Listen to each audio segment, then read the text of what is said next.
Welcome back to another live stream, people. We're back again. Dwight York is talking tough, folks.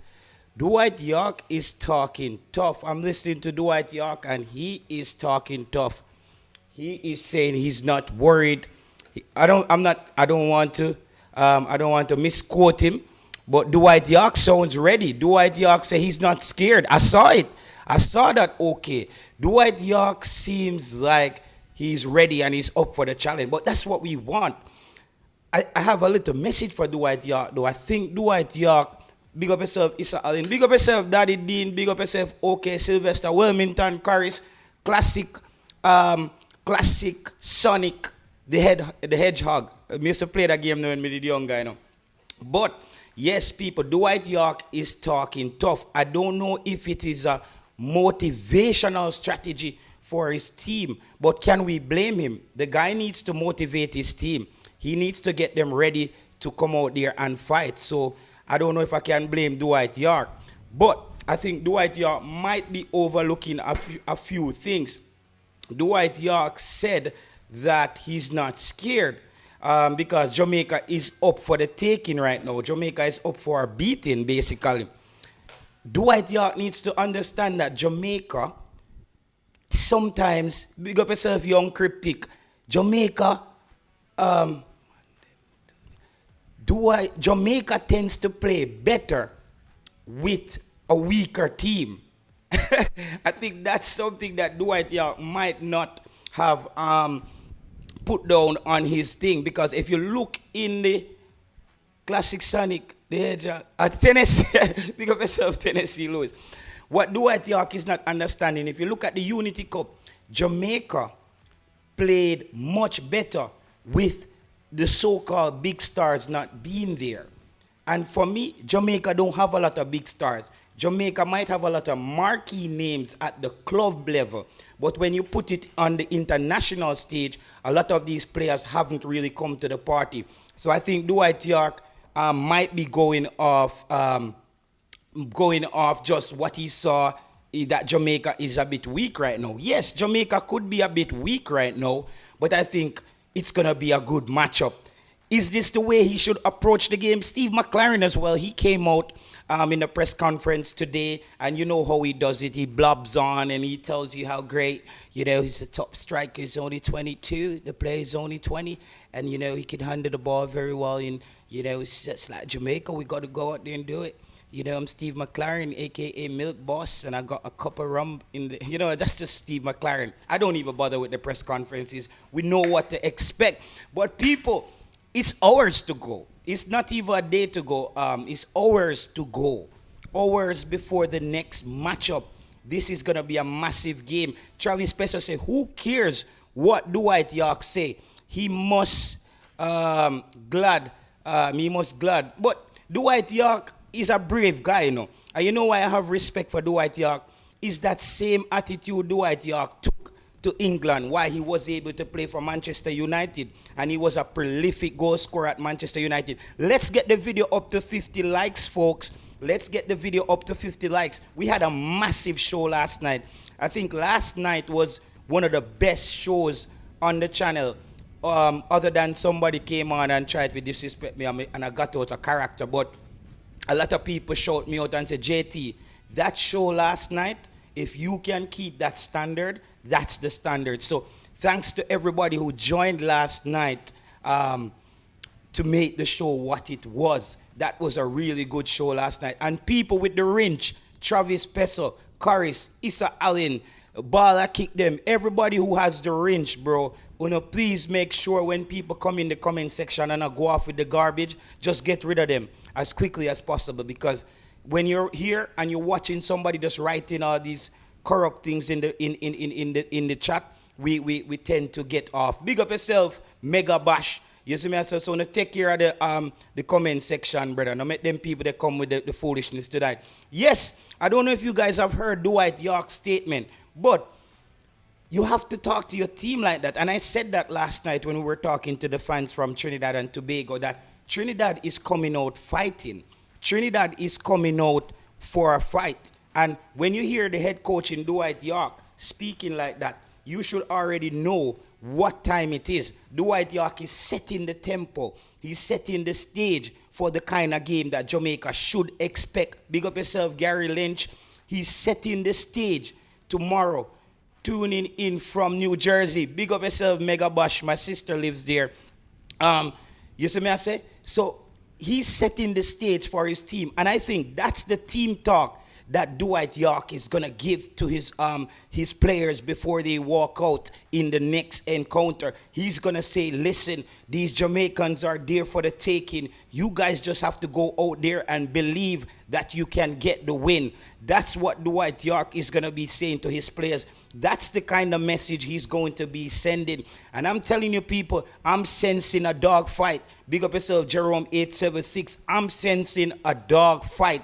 I expect from the first whistle that this one is going to be massive. We might also see some tempers flaring in that game tomorrow night as well. We might see players getting a bit chippy because of the rivalry. Some would say it's a Caribbean derby matchup tomorrow versus Trinidad and Tobago. So I expect nothing else. Trini are come tough because that draw made them furious, says Gary Lynch. And I believe that as well. I think Trinidad believes that at minimum they want to leave Jamaica with at least a point on the night. I don't see them walking away without a point. That's what they believe. They believe that Jamaica is there for the taking. And those are the words of the head coach. Caris thinks that Jamaica will win this game. Let me know your score lines in the comment section as we're leading up to the game tomorrow. Tonight is the night to make your prediction. I don't want to see people in the comment section telling me that it's a 6-0 Jamaica. Somebody came on the show last night, said we should have given Bermuda 12. I don't want to hear that madness. Big up yourself, Danny Dean. It's going to be a good game of football. Though, when we look at the statistics, Trinidad have 5 players on yellow cards. They did pick up a lot of yellow cards in their last game. However, that doesn't impact this game because I don't think Dwight York is thinking about the game after this game. Dwight York is thinking about this game tomorrow. That's what's in front of him. Gary Lars says it's a 1-1 game. RR says it's a 2-2 game. I'm right around there as well when it comes on to my scoreline. I just feel like both teams are evenly keeled for a proper matchup tomorrow night at the National Stadium. I expect the Reggae Boyz to go out there flying, but we do know that this Jamaica team tends to struggle a bit at home. And these are some of the things that Dwight York might be looking at as some of the chinks in the armor of the Reggae Boyz. He might be thinking they are here for the taking because they do struggle at home and they don't have their strongest team at the moment. So Dwight York might be looking at that as something that he wants to get his teams ready for.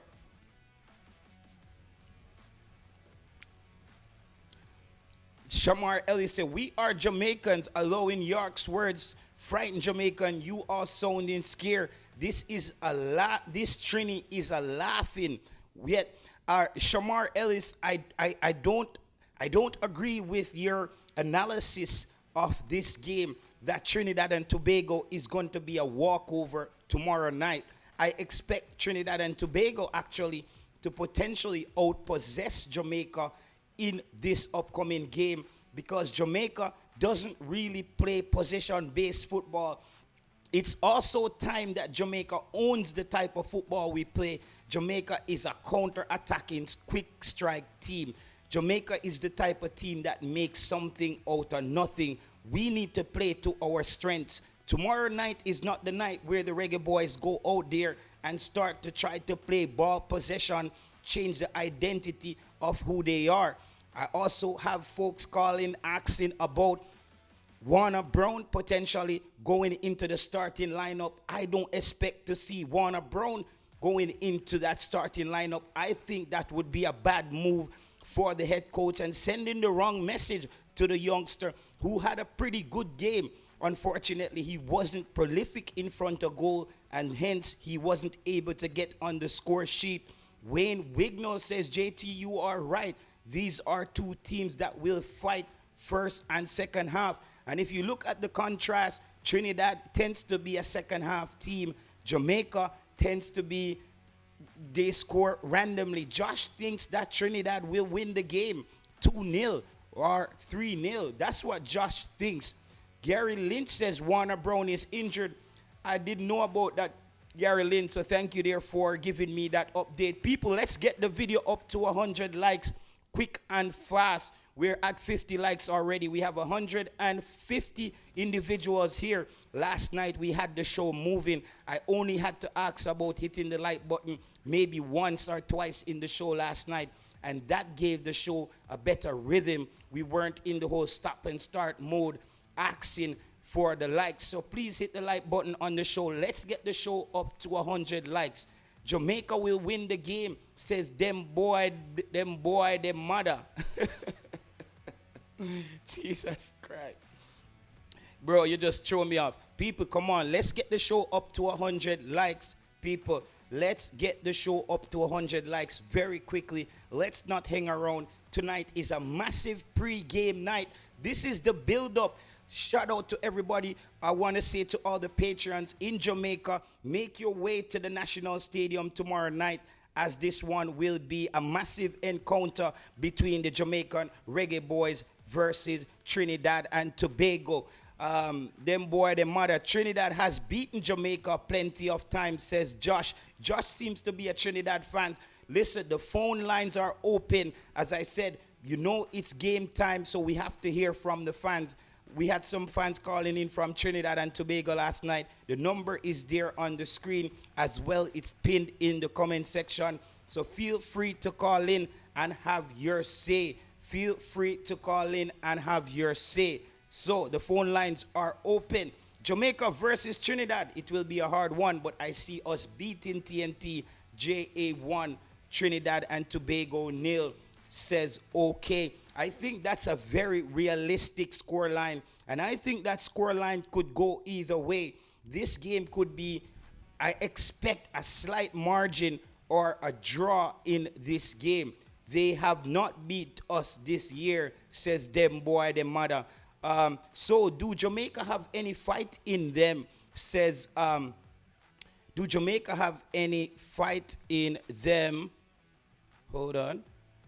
Does Jamaica have any fight in them, says Mindset Media. Can we put a big effort? Can we show Trinidad that we are determined? That's a good question. I think Jamaica has shown some fight in previous game. Where to call? It's WhatsApp, Josh. Call in on the WhatsApp and let's hear your take. You seem to have a lot to say. I see you going back and forth with some of the Jamaican fans. The number is WhatsApp, people. Just call in on the WhatsApp. Call in. Big up yourself, Starboy Juices out of Philadelphia. He predicts a 2-1 scoreline for this matchup. He expects the Reggae Boyz to get over the line. I just think that Jamaica might have a bit of edge going in this game. Not just the home field advantage, but also the quality that they possess in this game. Let me take a call here. People, don't call my personal number. Please call the number on the screen, people. Please call the number that's pinned in the comment section or the number on the screen. All right? Please do that. Not my personal number. Some people are calling my personal phone. Dwight York, comment. Yeah, a lot of people are sending me the Dwight York comment. All right, a lot of... Bro, call the other number. Call the other number. The people are calling another number. The number is pinned in the comment section, and you guys are calling my private phone. I used this private number once because my other phone broke. Guys, just call the number. It's pinned in the comment section, and the number is on the screen. I don't know why you guys are calling the personal number. Okay, we don't have home field with the pitch. Yes, the pitch tends to be very tricky. The pitch tends to be... the National Stadium is a difficult place to play, and Jamaica has struggled at the National Stadium previously. Let me see if I could call these people who are calling me on my other phone, because it's like Jamaicans, we don't take instructions very well. The number is right there. Yeah, the man them are go. Yeah, the number. Yeah, they're gonna let me get out of Hello? character tonight. Don't kill the vibe on the show tonight, folks. Go ahead, caller. Go ahead. I see you calling. The number was right there on the Yeah, screen, yeah, and you're yeah, calling my other phone. yeah. Because I'm driving, so I couldn't take down a number off the screen. Okay. Yes. What says you? What says you on the game, Yeah, Jamaica? what I'm basically saying with Trinidad and Jamaica game always be a close game, always be a close encounter. But as for me, I'm not really worried too much about Trinidad come to Jamaica and beat us because Trinidad haven't beat us in a long time. So basically, what I'm really looking at, I'm looking at like Jamaica going win like 2 goals to 0. I don't see Trinidad score. Believe you me, I don't see it. I Okay. mean, a lot of persons that talk about 1-1 and 2-1 and something. I can't see Trinidad come to Jamaica and score a goal. They were at home the other day. They didn't play well in the first half. They played well in the second half, and that game could have gone both ways. Yeah. So You understand? what are the things that you think? What are the what where in which areas do you think Jamaica has the edge in this game? Going forward, I mean, going forward, we have the edge. Our defense is more solid because I think in the first half, Trinidad defense was a bit shaky in their game, and I think we can actually stretch them on the flanks and ball over the top And as well that's with the our strength. And so forward. that's where you think that Jamaica has a slight edge. There they go. You think they have what it takes to handle Ronaldo Cephas in this game. We know what he can And do. let me tell you this: the only way they would have to double team. If they're not double team, then why not see if I will kill them down the flank. Okay. Because and as long as Cephas have a 1-to-1, them can't hold him. Them have to put like 2 man over there. You Yeah. understand? So I think we have the ammunition to take care of Trinidad. I'm not worried. Honestly, me not worrying about it. I mean, I'm not worried. By the game done tomorrow, whatever time I So can, me call it a where is this 15 minutes. confidence coming from? Where is this confidence coming from? Is it the confidence? Do you see Jamaica improving, or you just think that Trinidad is a weaker opponent? Listen, Jamaica improving. Jamaica improving. You can see that, especially when we don't have the Baileys, them, and all these name brand players in the side. You realize in the Unity Cup how we play without the star players, them, the also name players, them, because the players them put in a shift. Each players work with each other when the star ball. When the star ballers is there, they don't track back. So that's where I get my confidence from. And seeing how Jamaica play in the last game, we can always talk about who them play, but you only can beat who in front of you. You know. Yeah. So I'm not looking. I don't care what Dwight York him want to say. He my coach. Yes, he might go say that, but him know say it's not gonna be an easy battle like him talk about come get the 3 points of Jamaica. The best them can do is play for a job. You understand? That's all I can say. So you But right don't. now, So you're saying that Trinidad and Tobago basically don't have a chance in this game. that's what I'm saying. That's what I'm saying, and Wow. that's my opinion. That's my opinion. Straight. People, I know the one second there, I caller. know. People, let me know in the comment section. Patrick is saying that Trinidad and Tobago doesn't even have a chance in this game. I strongly disagree with that. I will allow him to continue, but let me have your thoughts on what the caller is saying, that Jamaica basically will dominate Trinidad in this game and Trinidad doesn't have a chance. Yeah. Trinidad would more like have look more ball position on us because them have players that tactical with hold the ball. Jamaica is not that kind of team. You understand? We play in the transition all the time. So you can have all the ball position you want in the world. That not win a game like that. So me not worry about Trinidad. Honestly, I'm not worrying about them. I'm not worried about them. If we as a Jamaican team we want to go to the World Cup and we at home and we can be Trinidad to qualify for a World Cup, it don't make no sense. Might as well pack up. It don't make no sense at all. You Yeah, but understand? If we you see it. But for example, we see a team like Sweden tonight with two of the best strikers in the world in Isak and Eucharist, and right, they lost to a weaker Kosovo team. right. So on the day, that tells me that anything could happen on the day. Let me tell you something. You see, if we have all our stars, them like the Baileys and stuff, more than more worried. Why? Because these players they don't chat back, they don't tackle. I would have more worried because it show all the time. Whenever time we have all our stars, also name and stuff like that, we never play a good game. We play against Trinidad and the lesser team, them and we get run over. These guys are fighting for each other. So that's right now what I'm looking at basically. I just two and that's it.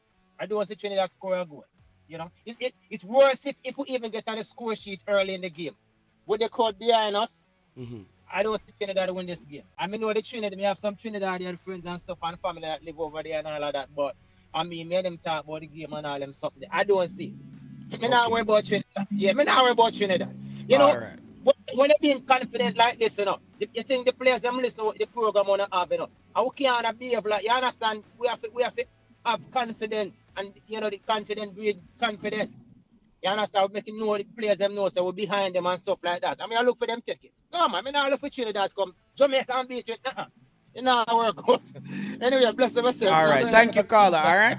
Yeah, mothers, All mothers, right, mothers. there. People, there you have it. We have some people on the call. We see some numbers calling from Trinidad and Tobago. Before we move along with the show, though, we need to get the video to 100 likes before we continue. We almost have 200 people on the show. There's no way we should be this low on the likes. We only have 50 likes on the show, people. Let's get it up to 100 likes so we can kick on with the show. We need about 40 more likes. So people just start doing the right thing. The calls are starting to come in. Let me just take a few more calls here. People just hit the like button as soon as you enter. Let me see if I get this caller back on the call. Go ahead, caller. So, Yes, go ahead. yeah, man. The caller who was talking before, I find he was talking some foolishness there. Yeah. Right? He's saying that The Trinidad CFAS doesn't have a chance. You had a double team CFAS. Yeah. CFAS is a headless chicken. He does just run. No sense. You say No Cephas is kind a of headless IQ, chicken. no kind of... Huh? You're saying Cephas is a headless chicken. It's a headless chicken. You know how them chicken and them just run? Yeah. Yeah, you just run. CFAS easy to deal with. Now, let me tell you why. Yeah. The right back position, you have Cardenas there. And Cardenas was up against Chong for Curacao. Right? Chong probably faster than Cephas. I don't know, but they probably have the same speed. No. Cephas is one of the fastest players in Concacaf. Well, we can handle Cephas, man. Okay. And Cephas very selfish. And I heard a lot of what they're talking about that. Yeah, he's very selfish. He We like can to agree. pass. Against Bermuda, all right. Against Bermuda. He passing against Bermuda. It didn't really impress me. But Jamaica can't pass for... Jamaica can't pass for nothing. You say, Right? so what do you have to say about the caller who just said that Trinidad don't have a chance in this game? Well, I think he's delusional. He's delusional. He just delusional. You understand? Yeah.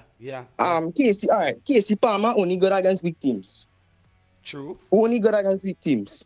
When against strong teams, he does stay. Yeah. Right? John Russell is a baller. I ain't gonna lie. But I ain't really seen him against Bermuda. Who else? Low and King. Put pressure on them and they make the mistake. Yeah, You understand? they are mistake prone. They are pressure that's bust pipe. What I have to say, Yeah, caller, pressure, it seems like not just Dwight York, but the fans of Trinidad as well. Seems like you have done your homework on this Jamaica team. Yeah, pressure that's bust pipe, man. Pressure that's bust pipe. Okay. You understand? Okay. It seems like So you've when done they your can be homework. saying that it's a sure 3 points for Jamaica, I'm madness, man. No, Madness. I would not say that. I'm not gonna say it's a sure. Now I know you're not saying it, but No. the delusional fans of Jamaica who saying that it's a sure 3 points for Jamaica. I'm madness, man. So what's your Well, prediction, caller? Jamaica never played a full strength Trinidadian team. I don't care what nobody say. In the Gold Cup, when they beat us 4-1, Alvin Jones and them players were playing. Well, they never played these players. Right? But but we still have players So who wait, in Europe. caller, let's just stick up in there. So you're saying that this Trinidad team is a full strength Trinidad team then, right? It have full strength players, but we still missing some players. We missing about 7 players. I ain't really go call no names. Right? But we missing about 6 or 7 players still. Okay. Right? Midfielders, they're mostly midfielders in Europe. Right? What do you think Trinidad has to do in this game to get the win? Which Trinidad has to do to take the win. Match the speed. And I think we could do that. Yeah. Match the power and pass the ball. That's what we gotta do. You seem confident, caller. I'm not gonna lie. You seem confident, better man. than Jamaica. Once he passing the ball better than... Huh? I'm not gonna lie, caller. The confidence is there. You seem Of very course. confident going into this game. Of course. And they know.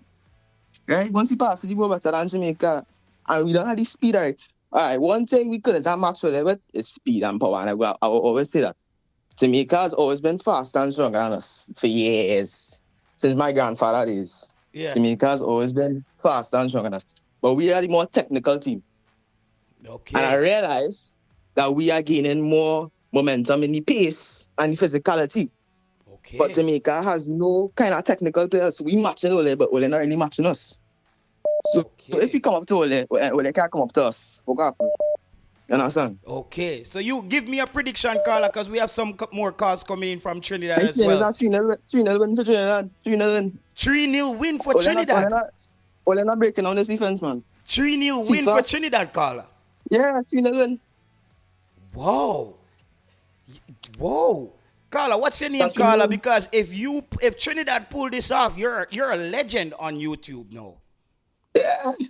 It's just 3-0 win. 3-0 win. So, Carla, what's your name, Carla? What's your name? Come here to see my number for Carla. Just? Yeah. All right, Just. Listen, I'm going to link you back after the game because we're going to do a post-match, So check back in after the post-match and me and you will chop it up again, all right? Yeah, man. All right, thanks for the call, boss. Don't know. All right, there you have it, people. Fans, that was just from Trinidad and Tobago. He thinks that, hold on, Carla, I will give you a call back.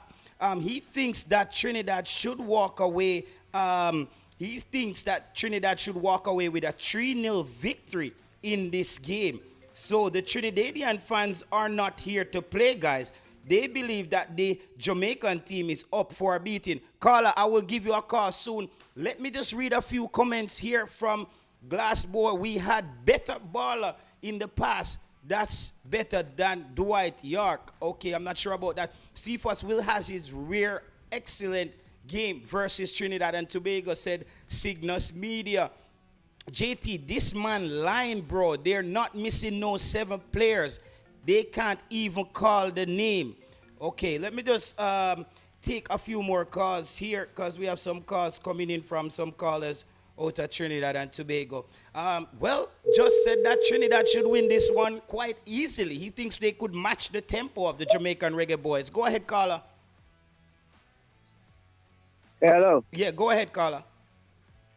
Yeah, man. I was listening to the other caller there, another Trini calling. Yeah. And he was very optimistic. And I've been following both the Reggae Boyz and my Soca Warriors for the longest while, right? Mm-hmm. And watching these two teams progress through Hallgrímsson, through Eve with Trinidad, we finally reached to the stage now we could have a fair or at least an even contest when we meet you guys on the office tomorrow. Yeah, yeah. And I am so excited because I've seen the progression of this team. Remember, Trinidad has had a real rough time the last 15 years. I agree. We were blacklisted after the World Cup. We didn't have a serious coach. We fell about 70 places in the FIFA ranking. So the progression you're seeing in this team is only about 2 to 3 years since Eve took on. And the team has progressed by leaps and bounds. And now you're seeing that Trinidad now, this team that we have now, we finally seen almost a finished product. That is why you'll get this confidence from us fans, the people that have been following the team. We finally knocking ball, we playing football. Once again, Trinidad wasn't playing football, Yeah. Trinidad had stopped playing football a while. The Concacaf was laughing at Trinidad. I remember Gold Cup 2023. Everybody was like, Trinidad, oh my God, they are going through, Yeah. So and you're saying no, Trinidad has finally gotten back to where they deserve to be? Yeah, not fully, because every team always aspires to reach a higher level. But this Trinidad team, you actually seeing the progression has manifested itself in the way these guys playing, the kind of players that York is assembling together. The grandfather law is coming into effect very soon. So we'll be strengthening the squad. So all these factors coming in, it's a shame the grandfather law come in before this window. But hopefully, like the coach York was saying, probably the next window we'll have some new players coming in to even strengthen the defense, which has been our biggest problem, and the midfield and the forwards. So as a Trinidadian fan, I'm trying to give it to explain it to you Jamaicans. It's not of arrogance. Right? No, because but Carla, listen to me, Carla. I've for 4 years as well. Carla, stick up in, Carla. Me and your reason now. Me and your reason. Let me tell you this. I love this. This is what football is about. when fans meet each other, we go off on each brother. other. But it's I love the Reggae Boys. I'm a Reggae Boys fan. I've been following you guys as vigorously as Trinidad, brother. Yeah. But because after the game, Carla, we all have to go back to our lives. Yeah. The good thing, I want an English-speaking Caribbean team in this World Cup. I want either Trinidad or Jamaica to qualify from the group. Because it's in our backyard. It's in our backyard. Yes, man. So, Trinidad, the Jamaican fans might find the a little arrogance from us, but that is because of what we have seen. Remember, we coming from the dregs, brother. We coming from the dregs. Trinidad was in the eyes. I've been a fan for 30 years, brother. And what was going on for the last 10 years in Trinidad football, I was crying, bro. I was crying. I was crying. We had no system. We couldn't even bring players. Boy, this thing was falling apart. And just to see the progression we have gotten since Coach Eve, because he was the catalyst that started this change. Yes, I think he started to turn the corner. Yeah, a lot of people discredited Angus, but Angus brought back a little bit self-respect within the team, right? And Mr. York is progressing it now. And now with these, you see, this is something I want to give to these Jamaican fans as well. They brush us aside because of the Premiership players and the League One and the Championship players you guys have. But over the last 6 to 12 months, the profiles that have entered into the team in Trinidad and Tobago, you guys should look at these kind of players we are bringing in. Spicer is just as fast as Cephas. You think Trinidad can handle Cephas? Spicer is just as fast as Cephas. What, Carla, you think Trinidad has the answer for Ronaldo Cephas in this game? Well, the sad thing, Spicer plays on the left. So he and Cephas, I guess these guys will have to go against each other. We'll see. And that's what the other caller was saying, that we have not met, you guys have not met a fully assembled Trinidad squad. Even in the Unity Cup, he was saying we had 7 players, but I think this time you guys are going to meet a fully assembled Trinidadian team, because in the Unity Cup we lacked Garcia, we lacked these guys in the MLS. So you were getting a little watered down team. Same thing with Jamaica, of course. But this is the first time since 2023, since the Gold Cup, that these teams are meeting at full strength. What grade would you give?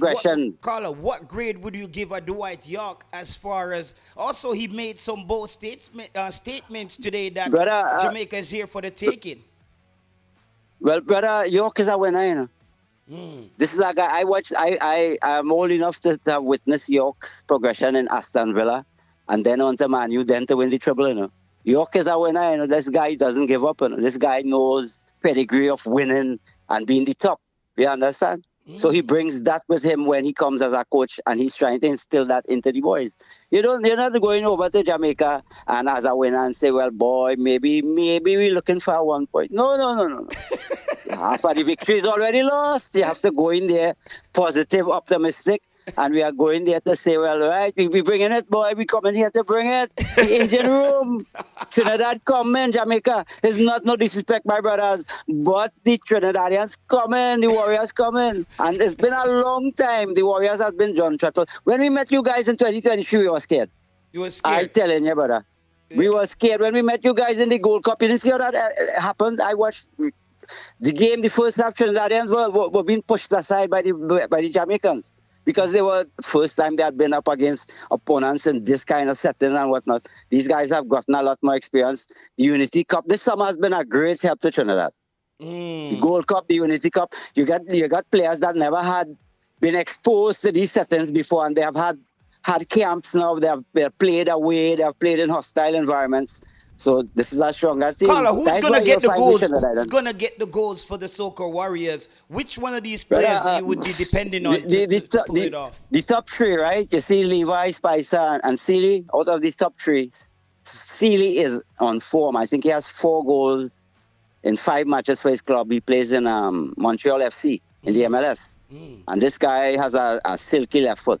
And he's the most in form. He didn't show up in the Curacao game. But logically speaking, he's the guy that you guys should probably look out for Sealy. Everybody talking about Levi and maybe Spicer. Sealy is a very big goal threat, bro. He's a very big goal threat. So you're saying so, that, caller, 1 second, caller, you're saying that Trinidad is ripe to spring a surprise attack on the Reggae Boys tomorrow night at the National Stadium? I think, brother, this is my personal opinion, but this is what what I'm picking up from the coach and some of the players, the little interviews you're getting from them, is that we're confident, we're ready. It's not to say arrogance, you know. No, But football fans need to be arrogant. We can play ball. Let me play ball. You know. Yeah, football fans need to be we arrogant. come in there to play ball. It's not that way them Jamaicans very lay back. Don't be surprised. Trinidad is playing a more offensive football than Jamaica tomorrow. You know? Oh wow! At away at home, Jamaica is playing at Trinidad, home. You know. This has been something Carla, that York are you has done. considering the home field advantage that the Reggae Boys have in this encounter? Yes. Everybody knows the office. That is a cliche now to say Jamaica at the office. But brother, like I said, I've been following the Reggae Boys a few years now since Hallgrímsson. And this is a very depleted Reggae Boys side you guys have there. No? You see that keeper all you have there, bro? The keeper. When that man didn't come, I say, well, you know, it's unfortunate that our athlete is injured, but that's a plus for Trinidad. You mean Andre Blake? Wade can't replace Blake. You know? Wade cannot replace Blake. Yeah. That guy is a Spider-Man. That guy gives you guys 100% save, maybe 100 or 200% saves every game. 100% chances this guy will come up with some kind of thing and keep you guys in a game. I've seen it happen over. All the Reggae Boy fans know what I'm saying is true. Blake is one of the biggest assets you guys have, and but he's not there. That depletes you. Gray, now with the creation in the midfield without Gray, now you're seeing that okay, even though Gray doesn't have some good gains in between and whatnot, he still makes room just being Gray. Yeah. You understand? Yeah, he brings that. It's hard to replace these players, you know. So, Carla, on your final like take, you know? Carla, because what I'm doing is I'm trying to give everybody around the 10-minute mark there. Give me your prediction for the game, what you expect and how you expect things to turn out. Trinidad seems to be a second-half team. If they start slow tomorrow night at the office, things could go bad for them very quickly as well. So give me your final analysis and take on the game. Bro, I feel going to be a 2-1. You guys will put one inside. Jamaica will score a goal. Maybe this new guy, that new forward, you guys, he looks potent, you know. That new forward, that young boy, you guys were playing against Bermuda, terrorizing them. Yeah. He thinks, but Jamaican fans, you guys have to study the other teams, you know. Reggae Boys, we have these League One, these championship, these premiership players and whatnot. But Curacao, if you look at the Curacao lineup that Trinidad faced, there were guys from PSV and often there, you know. Yeah. Okay. Curacao had a very strong lineup when you look at where these players are playing their football and their pedigree are coming through the group, the Dutch youth system. You understand? So you're saying we take that. Carla, let's leave it there and call back tomorrow after the post-match. At the post-match, yeah, all right? JT. All right. Thank you, bro. Carla. Blessings. People, listen, the Trinidad fans are not really, they don't seem worried, guys. The Trinidad fans don't seem worried tonight. I'm going to take a call from a Jamaican fan now because we need to keep the show very balanced. We took one phone call from a Jamaican caller, a Reggae Boy fan, and 2 Trinidadian fan. Now I will call back one of these Jamaican fans to hear their take because this is how we're doing it tonight, you know. It's even not, the game starts here tonight, people. Let's get 100 likes on the video. Let's get 200 likes on the video. Why not? We have 330 people watching. Come on. Trucking Boss, the Trinidad fans, they're saying that Jamaica is there for the taking tonight. That's what they're saying, that tomorrow at the National Stadium, they see vulnerabilities in this Reggae Boy squad, and they should clip this one 2-1. Yeah. Good evening. Actions speak more than anything else. Trinidad side no good. so this caller who come on the line and talk about Trinidad miss not 7 of them player. Trinidad side no good. Them back line weak as you can get it. Right? Yeah. Actions speak louder than words. Come tomorrow. We'll see on the field. Our players are listening, and we just want to pick up Jamaica team. You guys go out there and do the best, and your best is good enough. And we know you guys got it in you to deliver. You know, the whole nation depend on you guys. Well, Both let me ask you local something, and Chucking abroad. Boss. Let me ask you something. The caller did give us a timeline of where Trinidad is coming from a dark place. We know they had those sanctions with FIFA and the restricted funding, and they weren't able to recruit very well. Now they implemented the grandfather rule to where they could now broaden that pool, even though that won't come into effect this window. Do you think the Trinidadian fans do, though, have the right to be quite optimistic going into this game? They think they have been building and they are finally gotten to the place where they can put on a massive show tomorrow night. Yeah, they have all right to be optimistic, right? But I'm here as a Jamaica fan to nullify that and tell them, say, Jamaica gonna destroy them on the day. But our team not do much talking. Our staff not do much talking. It will speak on the pitch. Football is played on the pitch, and our players are listening. They are ready. They are in good condition. And trust me, come tomorrow, we're gonna do all the talking on the pitch, right? So kudos to Trinidad and their fans and whatever they do, but we know it's a World Cup qualifier, dog eat dog, and I am not here to give them zero credit. I'm giving them zero. Wait a second. There's no fun in this for you. No, there's no fun. It's a dog. It's a World Cup qualifier, you know. Yeah. Don't feel like say it's a friend thing in at the end. We don't want a friend from Trinidad. It's a World Cup qualifier. We are player. We are gonna treat it as war. That's how we deal with business. You think Profan's not listening? You think Trinidad gonna have a welcome task after all this talking? Oh, wow. Don't come big up Jamaica at the same time here and I'm down Jamaica. Don't do that, brother. We are listening to now. See, and when them call, just give them man like 2 minutes or 3 minutes. We don't have no platform for me, so we say, yeah. No. Chucking, you know, Chucking, you we know. are Jamaican and a World Cup qualified Chucking, you know that, use a brother when me respect, you know, so we think up. But you know how me operate already. I operate off balance.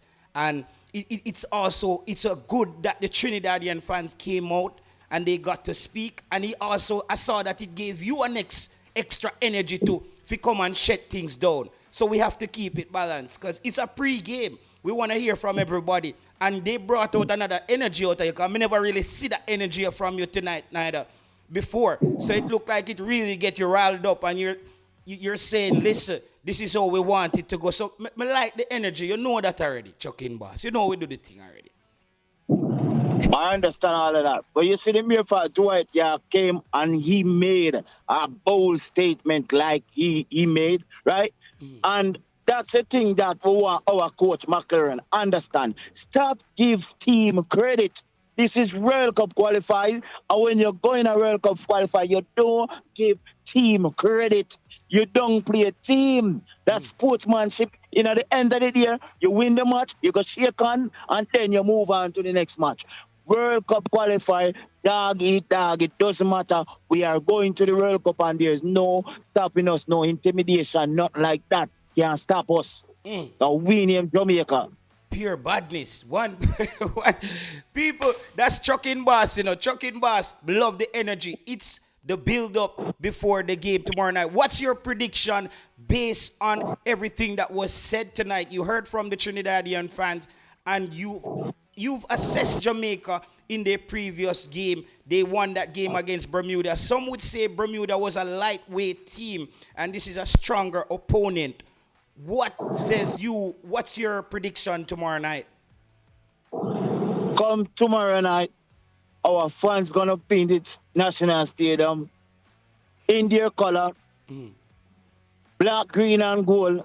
And come tomorrow night, our players gonna up to the task at hand, and they're gonna go out there and put on a good show. And in the end of the day, Jamaica will be victorious because we don't have our players who held us back no more, you know. Yeah, yeah. We have players is tracking back. That's the difference with this Jamaica team. Player track back, player work for each other. We have a blame of youngster, and we have a blame of you would said players with lot of experience. So come tomorrow night, we are ready. Right? He's talking about Trinidad been building for a very long time. Jamaica been building for 20 odd years. Jamaica is building for. Don't forget that. So when he come on to building, JT, you know, so Jamaica gonna lose the World Cup qualifier match so far? No, we haven't, but the opponents hasn't been that strong though. JT is World Cup qualifying. Every team is strong. The CM Bermuda team that's beat Cuba, right? We play against Cuba at 1 point. We never win, we draw, right? So Bermuda is not a bad team. Tell Trinidad when them buck Bermuda and give them 5 or give them 6. Let's see how it goes. You get a draw at home against a Curacao team at home, right?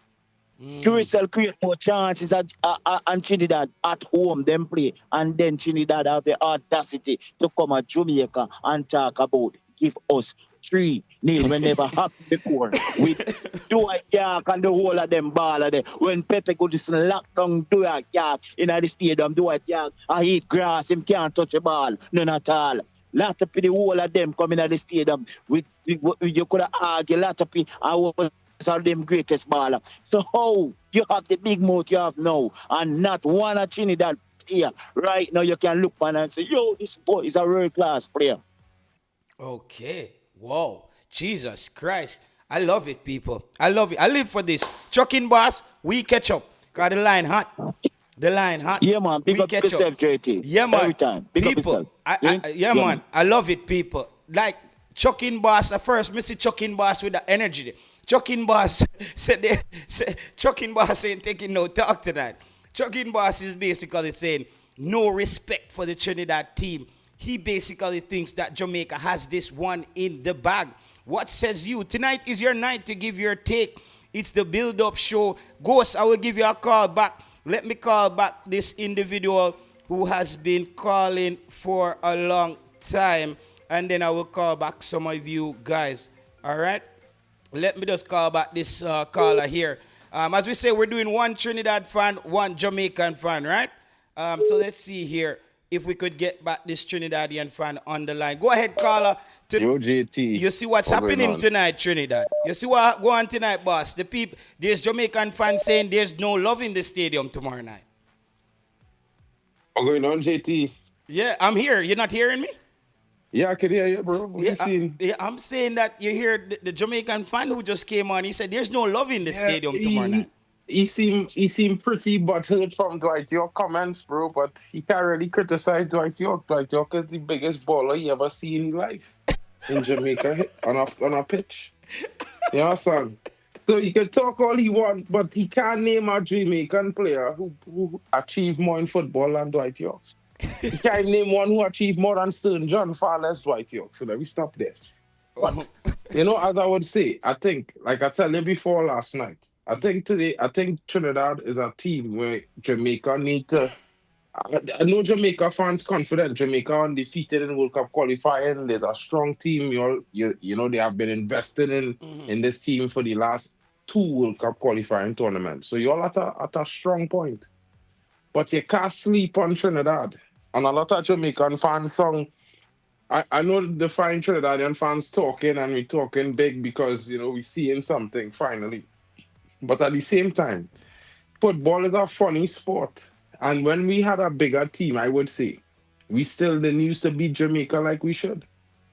And the caller said just now, he said when we had Dwight York and all these ballers, we get locked down in the office. Yeah, that's what he's saying, basically. So what is to say that script can flip and Jamaica being the stronger team end up in a predicament in the office tomorrow night? You're saying that Jamaica could end up in a predicament tomorrow night? Yeah, because you see, like I say, he just say something there, and he said the Jamaican players watching, but the Trinidadian players watching too. Jesus, I know they were watching my stream earlier. Okay, all right. Drop the name I of your feel stream, like man. they watching the stream too. And I feel like when he say they don't have a world class player, certain men them, like maybe a Dante Sealy, who a lot of people sleeping on. He didn't have a good game at all against Curacao, but he did help Trinidad create more chances than Curacao. I think the caller get it wrong there. Even Dick Advocat in the meeting say Trinidad created too many chances for their liking, which was way more than they created in the game, and they was lucky to leave with a point. So, at the same time, I think it will be a tough game for Trinidad because Jamaica is a strong team, but Trinidad in a good position right now. You can't sleep on Trinidad. I keep hearing you talking about the same player. The other caller spoke about the player from what is it? Tyree Spicer? No, it's a team in Canada, right? In the MLS. Yeah, that's the same player. Dante Sealy plays Sealy, for Montreal FC. Montreal. The reason why the callers and myself would speak of Dante Sealy very highly is because every time he played for Trinidad previously, before the Curacao game, he scored a goal or he got an assist. And he has been in very good form to start the season. I think Montreal played 5 games and he has like 4 goals and assists. Yeah. So is this a full? Would you say this is a full? This is Trinidad's best team currently that they could select. Currently, yes, I would say so because I like the caller alluded to previously. We went through the embargo and all these things previously, and it was a dark time in football in Trinidad and Tobago. Of course, we were on the recovery part, but the good thing is that everyone that relevant in the football development pool in Trinidad moving in the same direction at this point. So the rebuild could happen very quickly. And with this grandfather law, when I talk about it yesterday and I say well, it go into parliament today, now it's something that when it enacted would probably take 2 weeks because it was discussed today, It was said that it was going through a rush approval. So you think Trinidad will have an answer for Ronaldo Cephas? I know one of the callers said he's a headless chicken. I see Ronaldo Cephas in some games, but he's not a Damari Gray. Let's be honest. He's not Damari Gray. He's not even better than Leon Bailey. And as long as we could be honest about those two things, he is a threat, but he's not the threat. Ooh. You understand? Ooh. Now he's an interesting player, and yes, we will have to, make concessions for him. But I think, it's a bit of an exaggeration on his ability because he's a quick player, but in terms of the fastest teams in Concacaf, Trinidad have some of the fastest players as well. So it's one of those things where I feel like on the day, whoever have the best game will see their side through to victory. I want to put you on the spot here with a question, caller. What position would you say, or what part of the game would you say that Trinidad has a slight edge over Jamaica, and where does Jamaica has a slight edge over Trinidad? Because that's where the sticking point might be tomorrow night. Well, I think Jamaica have a stronger team in terms of physicality. Yeah, I think Jamaica always had a strong physical team. That was always a feature of the Jamaica national team. It never changed. And also, I would say that Jamaica defense is very good. Your goalkeeper is very good. He always had a good goalkeeper and a decent defense. As long as I have known Jamaica as a team, and I know spring chicken. So I would say where Trinidad is superior is in the midfield. Okay. And in this modern type of football, and the way this game probably will be played tomorrow, I think the game will be won and lost in the midfield. Okay, so that's where that's the sticking point there. And that's the reason why I asked you that question, because a lot of times where that conflict area is where the game is being determined in a lot of these tight games. But I don't see the game tomorrow coming down to the midfield play. I think the game comes down tomorrow night to a moment of brilliance from an individual player on either team. That's where I think both teams are going to clog each other up, not wanting to lose. And it's going to take a moment of brilliance from an individual player tomorrow night. Nah, well, let me put you on the spot. Why you think that? Because I mean, if you're going on heritage, which No. I'm I saying can't currently. dispute. No, I'm saying my observation of how both teams are now. I think they cancel each other out in a lot of areas. So hence, it's gonna take a moment of brilliance from somebody from one of the teams Well, to pull it off.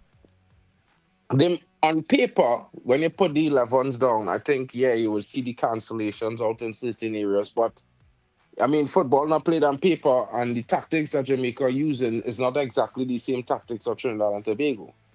We all playing a more long ball form of the game, and we playing a more short passing possession based version of the game.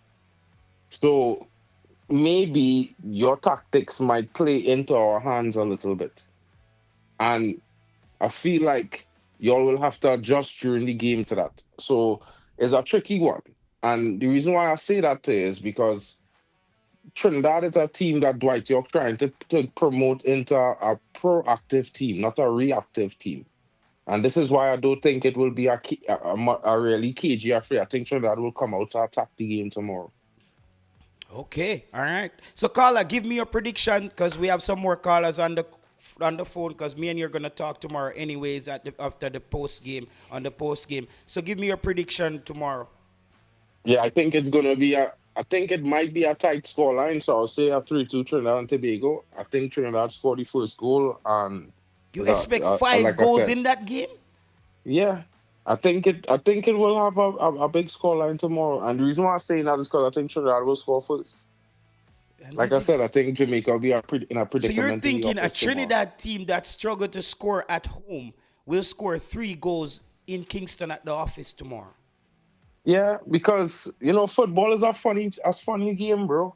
Sometimes you struggle to score, and then sometimes the goals can't stop going in.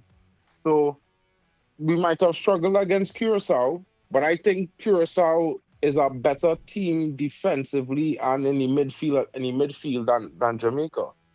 I don't think Jamaicans understand the quality Curacao have. But when Jamaica plays Curacao, I think you all will understand why the Trinidad fans confident that we'll show a strong showing against Jamaica. I think the test that we had against Curacao, albeit at home, was a very strong test for a team that needed a test like that before they faced Jamaica. So I think it was the perfect game we could have played before we played Jamaica. Okay. All right. So 3-2. That's your prediction. We talk tomorrow. All right, my boss? Shout out, All bro. right. Blessings, man. So we had it there from a fan out of Trinidad. He's saying he thinks Trinidad can score 3 goals tomorrow night at the National Stadium. That's up for discussion. That's something to be studied. 3 goals at the National Stadium. JT. Go ahead, Ghost. Well, go on. Yo, you know what happened? You know what? I disrespect them Trinidad man still, but I'm going to say one thing. I think they're a little bit delusional, Yeah. I think they're a little bit delusional. I think we've been there already, We've been down that road already, so we can understand they have this overconfident and stuff, but they're a little bit delusional. Me realize that. I see so we feel about Jamaica one time when we beat Mexico and when we come again and we lose our son little full game where we say, what happened to Jamaica? They're a little bit delusional still. Okay. You know, if he said there's no merit to their No, I'm telling you why there's no merit, JT. They're still building. They're still building and getting it together. And we see how that football is not a thing where there's 2 months or 3 months you just get it together and they start rolling. No, you don't go like that, bro. we see the heartache. We see the heartache we've been through as Jamaican fans, bro. We see where we have to take all pain tablet and something to go through them a period, bro. You know, like that. No, you know, go so. Yeah, you're saying that they need to come back down a little bit more to earth. Yeah, you know what happened? They get a little large against Curacao and all of a sudden the money flying high. they have to take it down a notch. I know one thing with Jamaica too. They don't understand with Jamaica is that when we play against, I'm surprised that we scored 4 goals against Bahamas. I'm very surprised that we did because I realized when Jamaica play, when they play teams that are a little bit below their rank, Jamaica always drop their quality. Yes, I realize that. They play. Jamaica tends to play down. Yeah. So you see, like how they play Trinidad, Jamaica step it up a notch because Jamaica is not underestimating this team. Me know that for a fact. Because full coach love breadfruit, full coach a breadfruit man. Right. So as soon as he comes up, oh my God, this is gonna be the strongest game ever. As a full coach stay. But that are one thing me actually admire about Dwight here. He build confidence in himself and in his team. And you have to go there with that type of confidence, bro.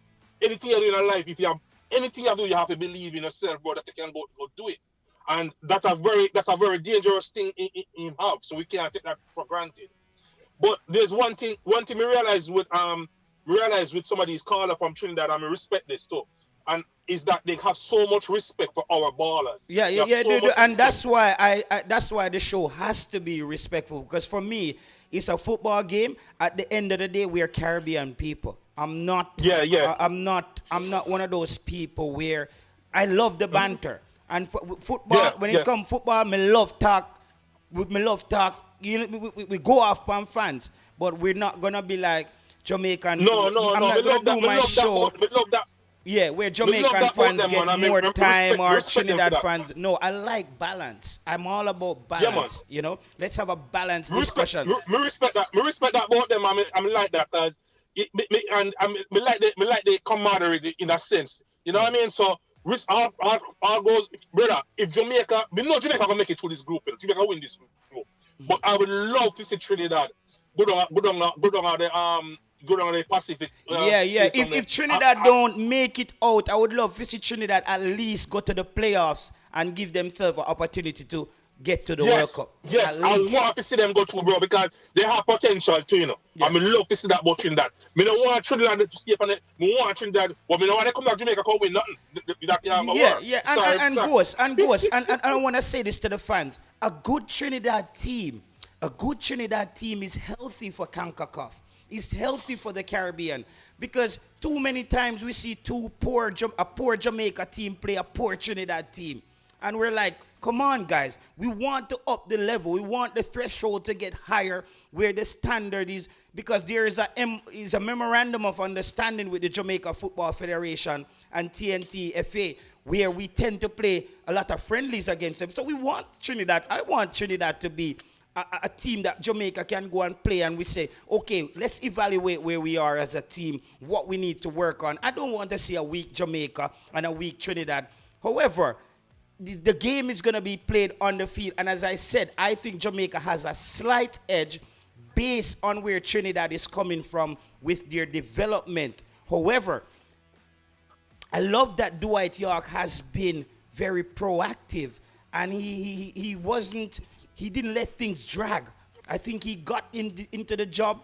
He stepped on it, though he balanced trying to get results with trying to improve the team.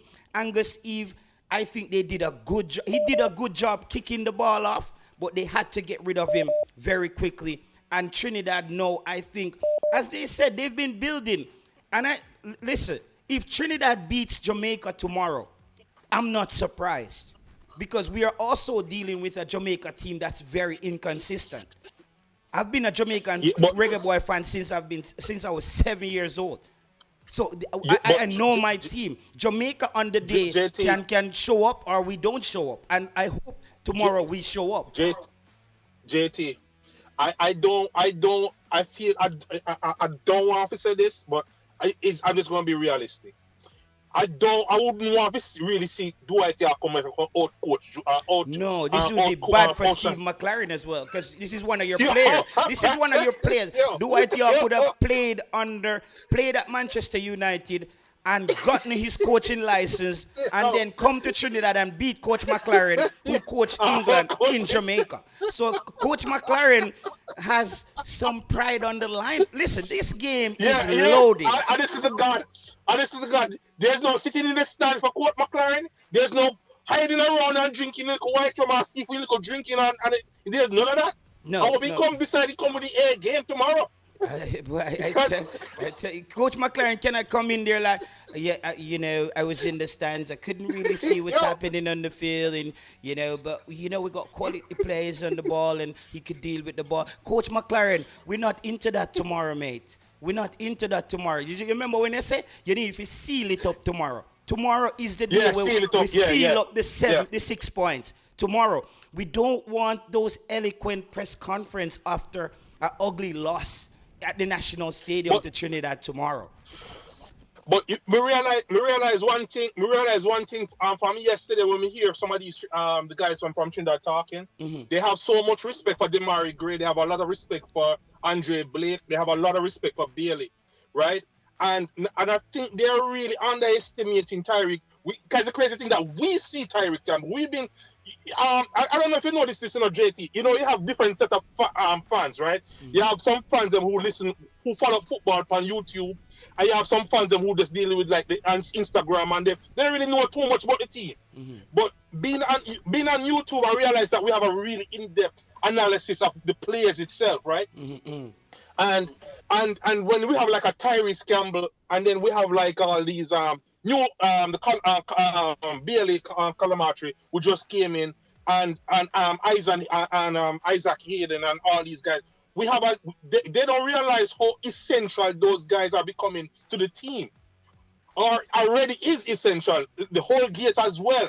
I don't think they understand how important those guys are right now. You know, so they're looking at that Jamaica is very depleted. We don't have couple starters, but right now, they don't understand this is the strongest we've been for a while. Yeah, I think that's where I found that. I think that's where Trinidad might miss a trick on their evaluation and their analysis. Jamaica. That's what I realized that too. Yeah. I listened to them and I realized like I feel like Dwight York has the pep in his step right now. Like it's there for the taking because he's underestimating these boys that we have right here. Mm-hmm. And you don't realize that we have guys who ready to run all the way, go back and run. That's why I want John Russell, brother. You see John Russell in can't play no first half, second half football. You know, he must play 90, even if it's even 90 minutes. He have to put it out. He must leave it on the field tomorrow, bro. John Russell and Casey Palmer, them two man there. They have to leave it on the field because we realize that the other set of man them are carried. And you know what happened? We realize that the coach and all will beat up Cephas. But you know what happened? Well, no, Cephas has to play. Listen, guys, I'm not one of those people. Cephas has to play. No, I'm not playing as JT. JT, I'm not playing now. But I'm just saying that I come down to one brilliance. You know? Yeah, and there's hopes that brilliance is Cephas. Lift up his head and make the pass when he need to make the pass because at this it might come down to. Yeah. But Ghost, we catch up. You know the line hot. Yeah, man. You know the line hot. We talk. People, we're gonna read some more comments before we take some more call. Coach, if you can tie a piece of rope on Cephas' neck and just hold it up in the air so he can actually pick up his head tomorrow and look where his teammates are.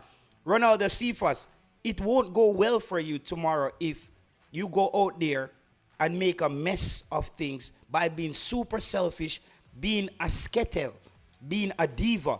Tomorrow is a dogfight. Tomorrow, a zinc fence thing, brother. It's not an uptown badness tomorrow, brother. It's not, how are you doing, guys? It's not that kind of thing tomorrow. It's not an uptown badness tomorrow, Cephas. A machete and them thing, they are big stone, river stone. Tomorrow, it's not that you're out there, you have a little dirty style that I don't like. When you lose the ball, you feel like you're not supposed to run back. Like the other guys need to go get the ball and bring it back to Cephas. Cephas, you need to get it together, mate. We wouldn't be talking about you if we didn't think you have the potential to do it. We've seen games where you've gotten it right, but you're very inconsistent in getting it right. And maybe they need to work. Maybe your agent in Kevin or somebody needs to teach you a little bit about consistency. Consistency comes through repetition, doing the right things over and over, best practices. So Cephas, you cannot just do it one game and you don't show up again doing it the next 3 games. You're back to what you do. You see me? I said, so get it together, please. Let me read some comments there. There's a lot of comments. People, we have about 400 people watching the show, and we only have 100 likes on the video. So before we move on, we need to get this video at least to 200 likes. We need to get this to 200 likes. We need 60 more likes. We have 450 people watching the show. Thank you, everybody who has joined us tonight. Francis Uncensored, Devon Porter, Owen, Loud Music Entertainment, Owen Manning, everybody who's here, Gaza Trini, Lime, it's everybody. Determined, Anita Bell, big up yourself, Caris, all the people who are regular, big up everybody who has the wrench. You guys are doing a massive job tonight. Josh, Grant is here. Sherma Ellis, big up yourself, Mark. Everybody who's here, Rosie Clouds, everybody who has joined us tonight, really appreciate the love. No, let's add to that. You argue, Owen. People, just get new media out of the chat for me, please. He's a Jamaican down there in Trinidad. I don't want to deal with him tonight. I don't want him to pull down his pants on the show, and I'm gonna get out of character. Please get new media out of the comment section. He's a disruptor. He's that kid who comes to school and eats his school books. He eats his pencils. I don't want to deal with him tonight. Can somebody get new media 876 out of the chat? I blocked him a couple times on the channel and I've released him back. But he never changes. He never adds to the show. He always just comes and tries to disrupt. Let's get rid of him. We have 450 people here enjoying the show, and we don't want to have one bad apple spoil the lot. Get this guy out of here. I don't know what he's down there doing. People, let's see if we get up to... Before we move on, we got to get to 200 likes on the video, people. We're waiting on that. We need 20 more likes. Yeah, man. Thank you, dear Issa Allen. 20 more likes, and we hit 200, folks.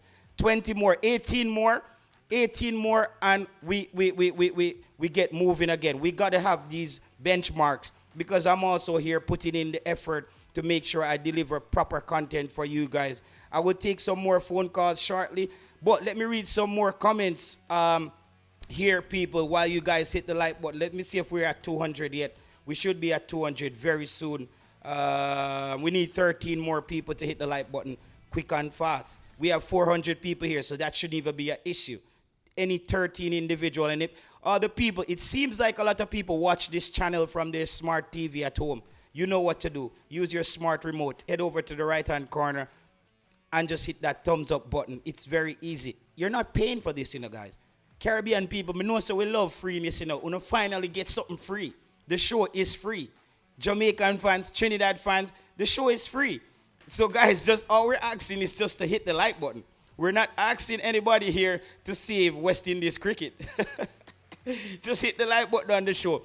We need 4 more likes and we get there. Let me read a few more comments before we get some more callers on. We don't make memory bad forgetting how Trinidad midfield dominated our midfield in the Unity Cup, says Reggae Vlogger Reaction. Francis said, Jamaica is definitely more physical and athletic, but Trinidad plays like a team and have individual skills. Again, it will be an exciting game, but Trinidad will be hungrier tomorrow, says Francis. Good luck to Jamaica, says the Emperor. They don't know these players. That's I think he was saying that's why they are so confident. But tomorrow Jamaica will get a shock of a lifetime. I don't know if it's Jamaica will get the shock or Trinidad. I don't know what Grant was saying there. Russell, if he play up top, him don't want to play back. He doesn't look like he's enjoying the game playing that box-to-box midfield role. I definitely agree with that point.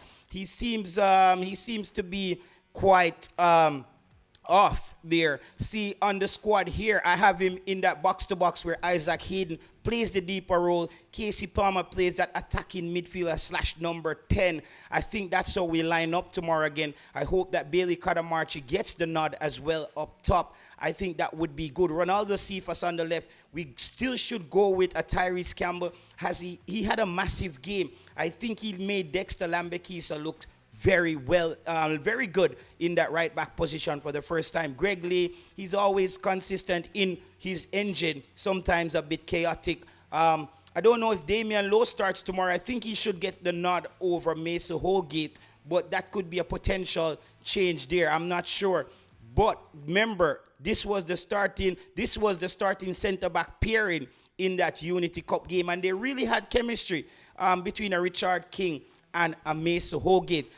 one thing I'm concerned about though is Damian Lowe as well. His aggression. The Trinidadians, they're gonna know that he can be drawn out, and I hope that Damian Lowe doesn't lose his composure and Jamaica ends up playing that game with 10 men tomorrow night. Damian Lowe, if he plays, we can't even ask him to do the right thing.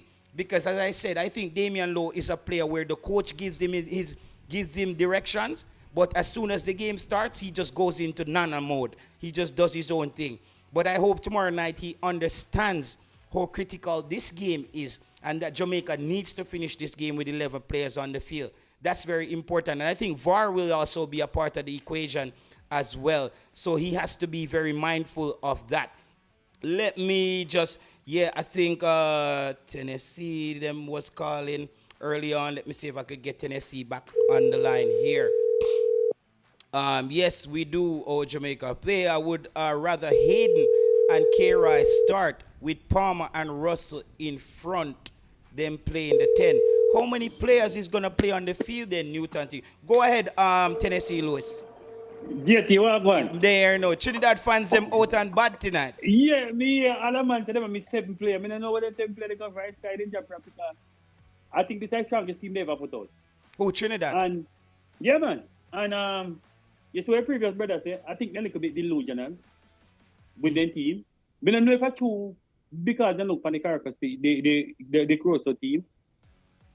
And because before, they was saying Jamaica is strongest team in their group. But I never told them couldn't score against Crusoe. Now, why they must say Crusoe is strongest team in their group. Mm-hmm. See? Because maybe they want to boost up themselves. Mm-hmm. But a good talking and things still say. And me and the guy say Trinidad midfield more talented. How Trinidad midfield more talented? Because their defensive midfielder play for Steve Nidge. And Molino playing in a Trinidad league. Mm-hmm. So you think them more talented more Casey Palmer and Isaac Hayden? I think what they're saying is that their midfield is a bit more cohesive, probably. I think maybe that's what they should say. Their midfield play is a bit more cohesive. JT, I don't think you should have celebrated a draw against Crusoe at home, at your yard. See? Mm-hmm. Because if you can beat, all right, so if you celebrate a draw against Crusoe at your house, then Crusoe will kill you when you go in your yard because you claim to say Crusoe is strongest team like you.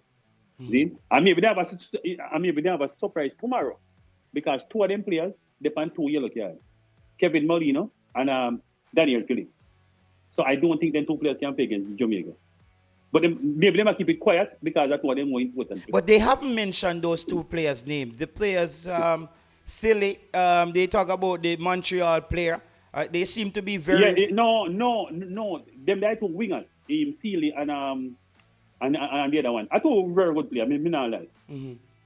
Because I 2 fast players too. But Kevin Molino, I think I them better midfielder. And the guy, Philip, he's Steve Nidge guy. He played defensive midfield. And I think then 2 players, them all time against Jamaica because they depend 2 yellow cards. They get a card previously before the crossover match, and most of them get card in the crossover. So I think then 2 players out. But I think Dwight York keep it quiet because I think 2. I thought them better players. You understand? Mm. So I hope that kind of quiet them down a little bit. Yeah. But right now, I'm not seeing that Jamaica can beat Jamaica. Let me read this comment. See on the line there, Tennessee. Francis, thank you very much for the super chat. Unfortunately, I'm not able to put it up on the screen because I don't, my thing is set up a little bit different. But let me read this super chat here from Francis. Thank you very much. He says, I love the show, man. Love the professionalism and you've been balanced. Although you are yardy, no matter if Trinidad or Jamaica makes it to the World Cup, may the best team represent the Caribbean. And that's how I feel. If Jamaica gets through, because the last time Trinidad went to the World Cup, actually Tennessee, they went through the route of the playoffs, as they said, against Bahrain. Francis, call the show, Francis. Let's have a conversation and have your take. Thank you for the super chat. Call the show, Francis, after Tennessee. Continue, Tennessee. Yeah, but JT, I think they're a little bit delusional. Like we say, I can't blame them. I can't blame them that because if you're comparing Trinidad, you have to say your team are going to win. Nobody Yeah, knows and that. the Trinidad fans cannot come play Jamaica and say we're gonna lose. Yeah, a good rivalry. That's what I say. But I don't see them come to Jamaica and beat me. If Trinidad beat me tomorrow at Jamaica, we're supposed to shame ourselves. We don't say they can't beat me, you know. But if they beat me, we're supposed to shame. Because even though they say we miss a lot of players, because I correspond with a lot of them and the newspaper in the comment section, and them I say Jamaica team depleted. Even though we miss a lot of players, if you look at Trinidad team, we still have better players than I don't think the Trinidad fans really know much about the some of the players now. I think no, because the Tyrese Campbell, if you look at the Tyrese Campbell, he scores for Charlton last season. He had goals. He's a goal scorer coming off the wing. So I think they don't really know that a player like a Tyrese Campbell, he can score from these strange angles as well, these acute angles. He's very good at coming in, peeling off from the edge of the box as well. He scored some good goals for Charlton last season. I don't think some of the Trinidadian fans are quite aware of his technical prowess. JT, if you look at our team, it's 4 front players, including the midfield, play in a championship. You understand? If you go to Trinidad team, well, you have 2 men playing in MLS and 1 man playing in Russia. See? And even if you look, Levi Garcia playing in Russia in the first division, Cephas are playing in Russia in the first division. So any man come here and tell you say Trinidad team more talented, they don't really know Jamaica team. Yeah. Jamaica have better players, even though younger players, they have better players than Trinidad. Maybe Trinidad team more cohesive still because they play more together and things. Yeah. But no man, right now, if Jamaica, the team tell you, if Trinidad come at Jamaica and beat me, we have a serious problem. Yeah, it's gonna because be bad. Trinidad not supposed to come at Jamaica and beat me. It's gonna be if we bad. not got Trinidad go play them, if we not got Trinidad go play them, with this team, we don't understand because we are going to go play them. But I don't see this team come to Jamaica and beat them. I mean, I say they can't beat them because they think football and anything. You understand anything? But Trinidad never have more talented team than we. If you look so for a team, we have better players. See?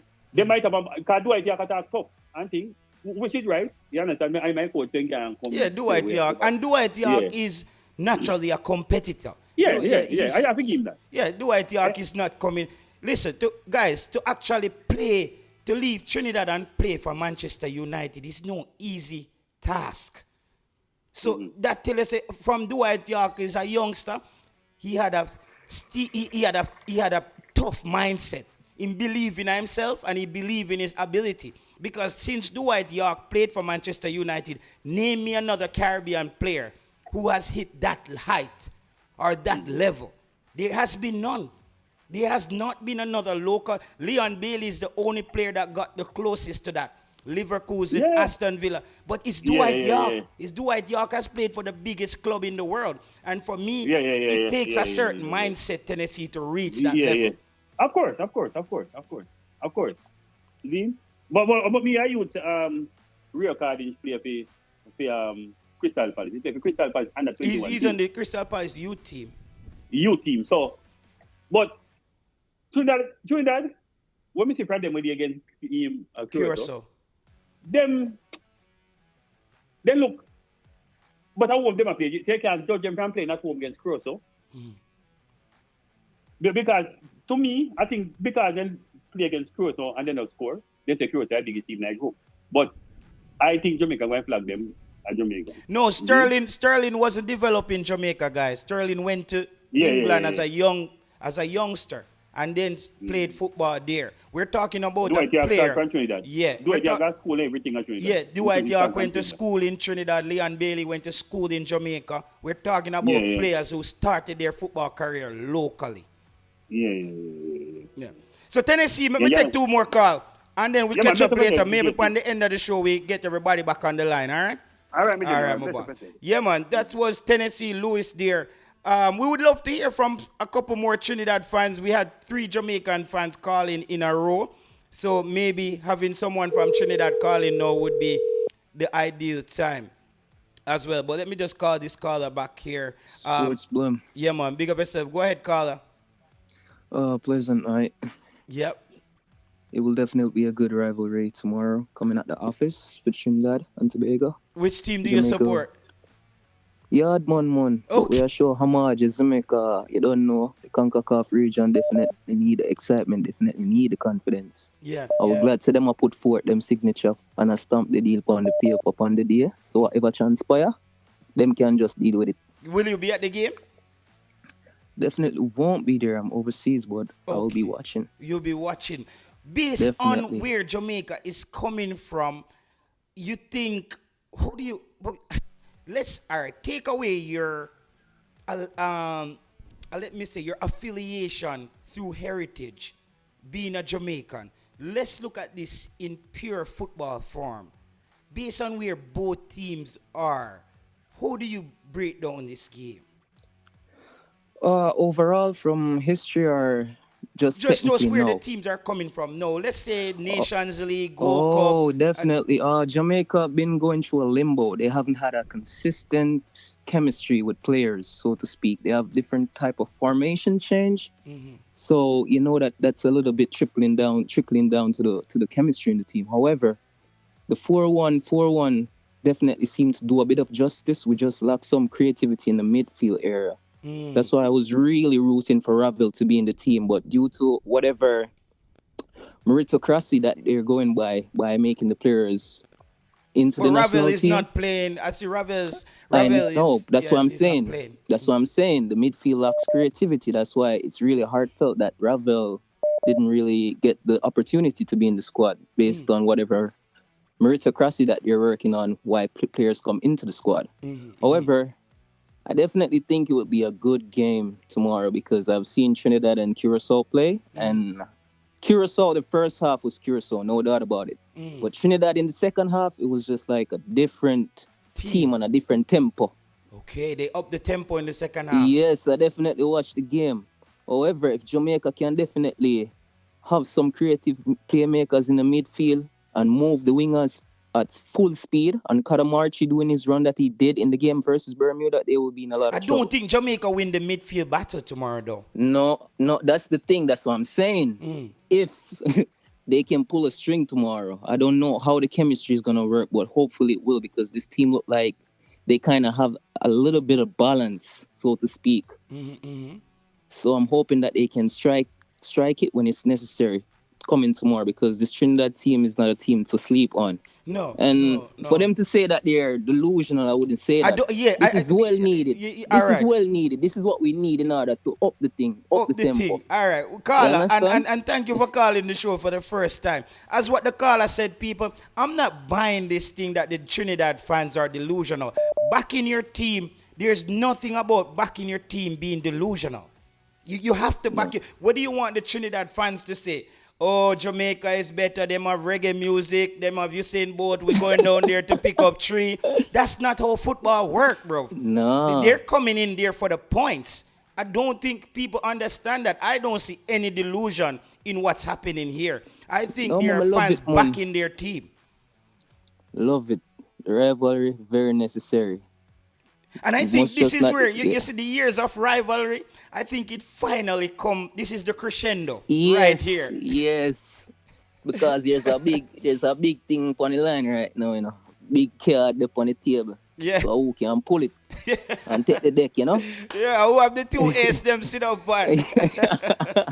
yeah, who have the joker? Tomorrow, Who has the joker in the deck? Coming tomorrow, just hope everyone can just have a vibe and just show peace and love as Caribbean people. And just enjoy the game. Yeah, one thing though on the field, you know, bro, there's Trinidad and Jamaica, these two countries, because I know the makeup of Trinidad is a bit different. We know we have a lot of Indian, a lot of Syrians, and East Indians. But the black people in Trinidad, the Africans, they have a lot of similarities to the Jamaicans, and they are as competitive. They have that physical nature, and I think it's gonna be a really Yes. competitive game. We might see some tempers flare in that game tomorrow. Definitely, because we share the same similar cultural identity, whether you want to accept it or not. The fox is the fox,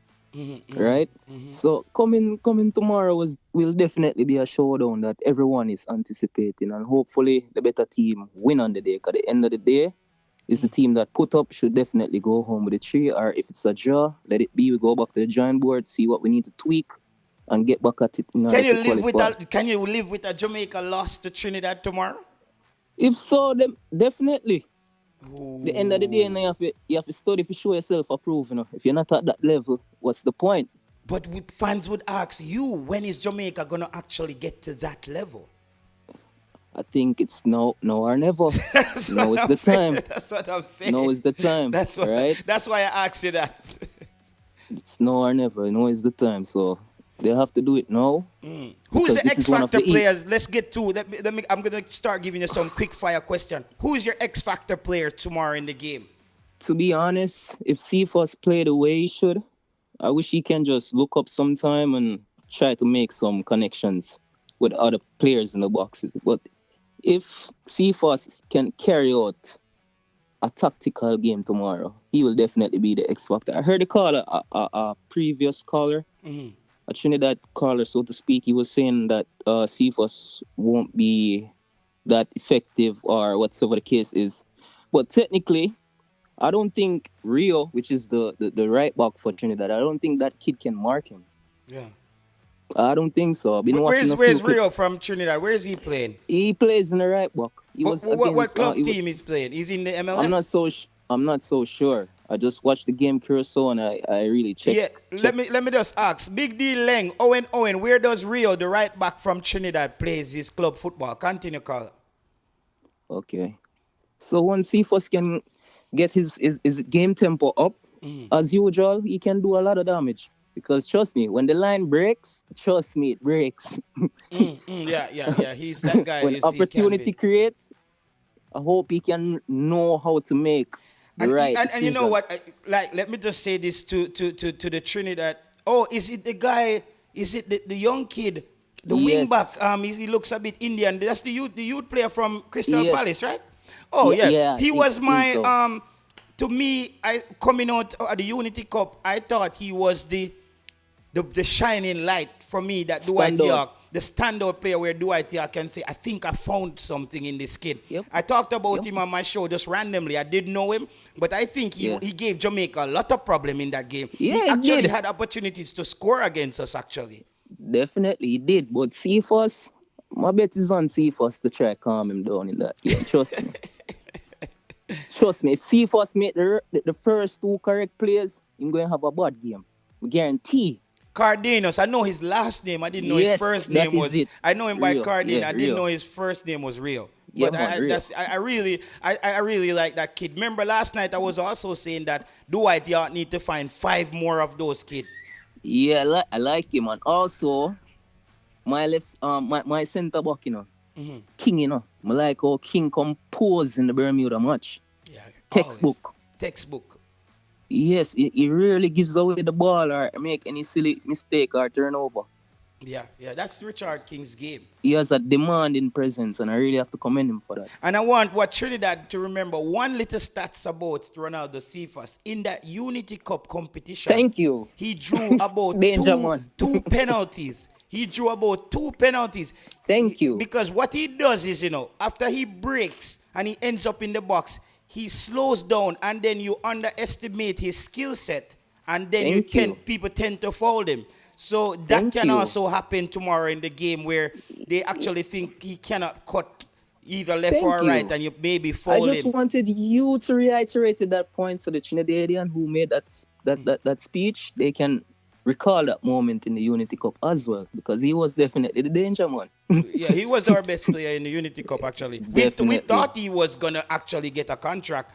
I spoke to somebody who is close to his agent, and his agent was trying to get him in the championship. It was quite disappointing that he didn't get the move. But it just seems like, I'm not going to lie, I think Ronaldo Cephas' agent with Shamar and all those guys, in Kevin, I know you have to do your job, but I think a lot of times based on your choice of club, you choose money over your player's career. I'm not gonna lie. That's how I feel. When Shamar Nicholson was peaking at Charleroi in Belgium, you move him to Russia in a freaking war that's happening between Russia and Ukraine, where Russia was one of the most sanctioned countries in the world. Flights weren't leaving Russia. Shamar have to fly go to Dubai and Israel to make it back to Jamaica. Fox. No, Cephas is down there in Russia. Cephas is in Russia.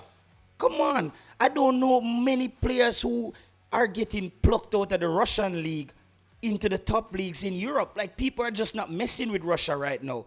But again, I'm not his agent. The guy wants, I just believe that Kevin sometimes puts money above his player's future. That's just my point of view. But go ahead. I'll definitely take what you said, because the market, it all depends on the market, just like you stated. If you put a football in the Russian market, it's a bit difficult in order for other clubs from different European clubs to come in and tap into that pool of talent, to pull from it. So you're definitely right in that case. And the funny thing about it, though, even when Shamar Nicholson was in Russia, when he was playing for, I think it was Moscow, right? Mm-hmm. Spartak Moscow. Yeah. I researched something and it was very intriguing. I never knew that he was the first person to score a hat-trick in that stadium. Yeah. Yeah, you can research it. But they benched but what happened was then they changed about 2 coaches, and then they benched him, and he went then everything on loan. switched up. Yeah, he went on loan to Claremont. League One. No, he went on loan to Claremont in France. And Yeah, it was yeah, a so-and-so season. You call it League One, or is it the French? Yeah, man, same thing. French league. Okay. Yeah, man. Okay, all right. Yeah. so that's what happened there. But Carla, tomorrow night the post-match link up here. Yeah. And we break it down. A question. I don't want to mess up your YouTube live. I was gonna ask you what's your take on the game tomorrow, like your predictions, but you don't have to tell me. No, man, okay. it's perfect. Carla, listen, my show is one of the most relaxed show, as well as I change the tempo on the show. I have different modes. You know what I mean? Okay. And I love the fan interaction. The whole WhatsApp calling you see on YouTube in the Jamaica football space, I brought that to the space because I told the people that who implemented it, we need to get the fans involved. Because before, fans were only typing. I'm like, we need to hear from the people, hear their opinions.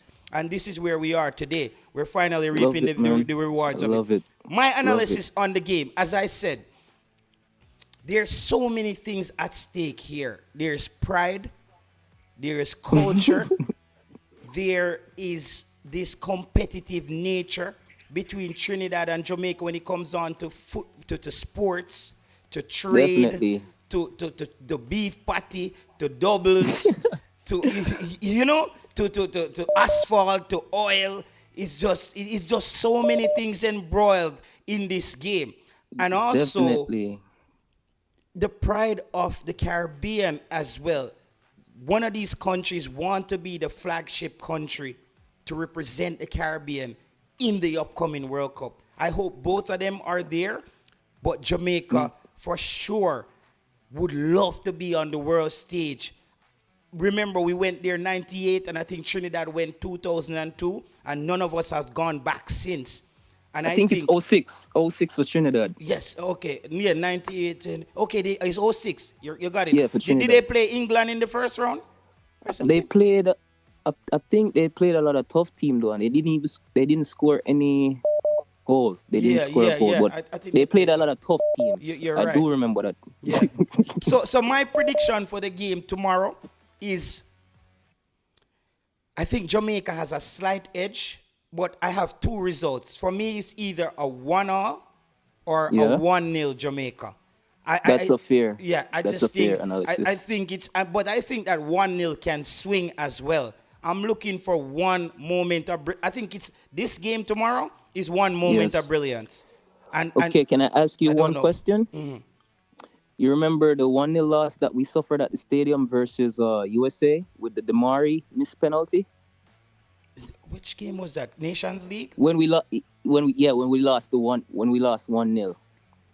to USA on home soil Okay. with the Demari Gay penalty. If you remember that game, if Jamaica can play at that tempo, trust me, because they played a good game, even though they lost against USA. If they can create that tempo, maintain it, and play with creativity and enjoyment, trust me, they can follow through with a 1-0, like you said.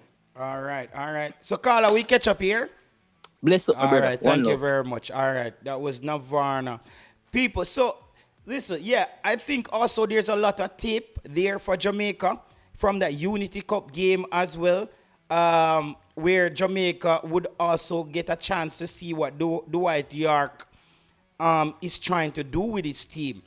I think Coach Steve McLaren has to go back to that formula because Jamaica did play them very well in that game.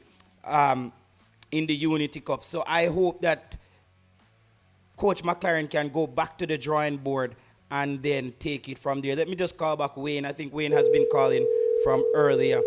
Jamaica beat Japan. We drew with Sweden. Yes, it was a tough one. Go ahead, Carla. Yeah, blessed afternoon, JT. Yeah, man. Yes, a very exciting show today. I love the inclusion of the Trinidadian callers. Yeah. The match tomorrow is really building up expectations and anticipation, and we love that because I think whenever we last spoke, I mentioned that this is like the Caribbean Derby. Where it's really a tough rivalry.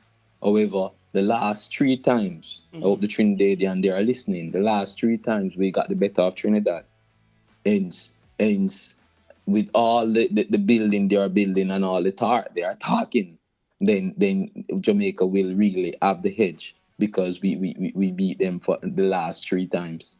In the Unity Cup, we saw where it was down to the wire. It was that was a perfect competition. They said that we saw where they had gained additional players as well as us over the period. But nonetheless, Jamaica still have the edge. So I don't see, as I said, it will be a ding-dong battle. However, that battle will be caused because their midfielders are more aggressive than ours. And that's it. That's the thing. That's and they pass the ball better in the middle of the park. That's just a reality. Well, but I don't think the passing game. I don't think any of the 2 passing game will be a big factor tomorrow. It's just who is the most aggressive. I think the aggression. Mind you boost up the man them if you get red card tomorrow. You know? And that's what I was just going to tell you, that there will be a lot of cards tomorrow and possible a red card. You heard what I said side. in the show, right? I expect tempers to flare in this game tomorrow. And that's the reason I'm telling you can expect cards tomorrow and possibly red cards too, because the Trinidadian. Guess what, JT? Yeah. If the game draw tomorrow, then who you believe will coming out feeling worst? Jamaica. Drawing at home, you feel like you drop points. No, not worse. Trinidad will only have 1 point. No, Jamaica Trinidad will be on 2 points. Wonderful. Trinidad will be on 2 points. And we'll be on 4. And we'll be on 4 as well as Curacao will be on how many? Curacao will beat Bermuda. So they will be on 4-2. 4-2. So Jamaica Trinidad actually cannot drop points tomorrow because then Jamaica has the next head-to-head versus Curacao. And that could get dicey. We are not scared of Curacao. No, Trinidad team is more competitive team than Curacao. I'm not saying that we are scared of Curacao. Curacao has always been a problematic team for Jamaica. The style of football they played. If you can remember back, Curacao was peaking, but they fell off. Maybe about 5 years ago. I think they were a quite tough team to beat, and they have improved. What I'm saying is, you don't want to go into the head-to-head with Curacao needing to beat them. So you get the 6 points tomorrow. You get the 6 points tomorrow, and you're sitting on 6. Even if you get a point from Curacao, then Curacao would have only been sitting on 5, and you're on 7. But you don't the want to thing be is- 4-4 going to play Curacao. No, on no. The head-to-head. thing is, no, we are going for the win, and I believe we will win tomorrow. However, I'm telling you that Trinidad need to win more than us, so Trinidad will come out the more aggressive team tomorrow, and they are the ones who will be picking up a lot of cards tomorrow. However, however, I have to make it clear: Curacao is the third best in the group, so Curacao. Trinidad is a more worthy and stronger opponent than Curacao. Get that in you guys' brain. Jamaica have no fear for Curacao. Curacao have no record against Jamaica. We beat Curacao even when we're sleeping in our bed. Don't matter how much Dutch third and second tier they get, JT. It's just because we don't know Curacao like a Trinidad. We fear Curacao more than Trinidad because we fear the unknown. But if you look at it, Trinidad is arguably a better team than Curacao. And that's what Trinidad did and let down themselves because they're going there fearing Curacao. Based on what we've been told and what we heard and like a glimpse that we saw in the Gold Cup. But no way Jamaica have any fear for Curacao. I am saying going into tomorrow's game, Trinidad will need the win. And as such, Trinidad will be exposed. And that's when Casey Palmer and the likes of Asifas will teach them a lesson. Even what Tyrese or the new guy. Anyone. Where do you think this game will be won and lost? The game will be won and lost. You can call it in the midfield, but not really in the midfield. A lot will be happening.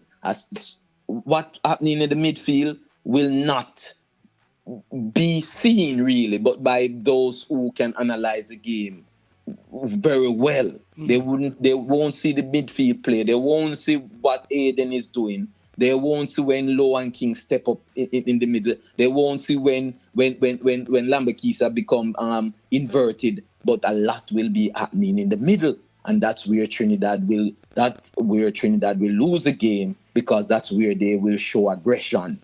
That's where they will show aggression because they believe they can exploit Jamaican midfield, and they will be coming with that game plan. But because they know that the three guys, Palmer, Hayden, and Russell, they are not that aggressive. These are our baller that want to take the ball away from you without getting a scratch. So Trinidad know, not to say they are pretty ballers, so to speak, but that's the case. Our midfield is pretty, and that is what Trinidad will try and exploit. However, Trinidad will lose the fight on the wing because anywhere they take it, Sifas will produce. He will produce. So if he hold on his head, and don't pass, he will get a penalty. If he's hold on his head and don't pass, he will score. If he lift up his head, he will see three Jamaican, he will see Casey Palmer, he will see Tyrese Campbell, and right in front of him, he will see Russell and Palmer right in front of him and Kadamati right there. So they are in trouble, but guess what, JT? What the Trinidadian don't know about Jamaican team is that anyone and any Jamaican can score. And that is what they don't know. Our team is super dangerous. Any Jamaican can score. Anyone. You see where Low, who should be the last man, you see where he is? He wasn't ahead of his scoring. And similar like how Low score. That's how King can score. Somebody in the comment section, Sean Hunt, is saying you're delusional. In what aspect? If he's talking about scoring, then he didn't see us in last Gold Cup, not this one, the Gold Cup before that when we gave Trinidad 4-1. Who was scoring? Almost all our players got on the score sheet in that Gold Cup. Different players. Greg Lee can score. He scored for his club last season about 4, 5, 6 goals. Yeah, Greg Lee. Lambakisa. Yeah. He's good in the air. Wonderful. Lambakisa, when he scores beauty. So I hope the fans are saying you make Jamaica sound like Brazil. No, it's not. Because that's the case. The Jamaica you can get any Jamaica, and that's the thing. Jamaica can look like Brazil on any given day. However, you have time when Jamaica can look like the worst team. However, Jamaica has never looked like the worst team against Trinidad. And this time that the Jamaican team is hungry and is in the office, I believe Trinidad have a rude awakening tomorrow, JT. I believe this is the worst time for Trinidad to play Jamaica, because this Jamaican team is hungry. There's a Warner Brown who is very hungry. I heard he's injured. I heard he's injured. Is that true? Yes, he picked up a knock when he was playing in the JPL for his club, Mount Pleasant.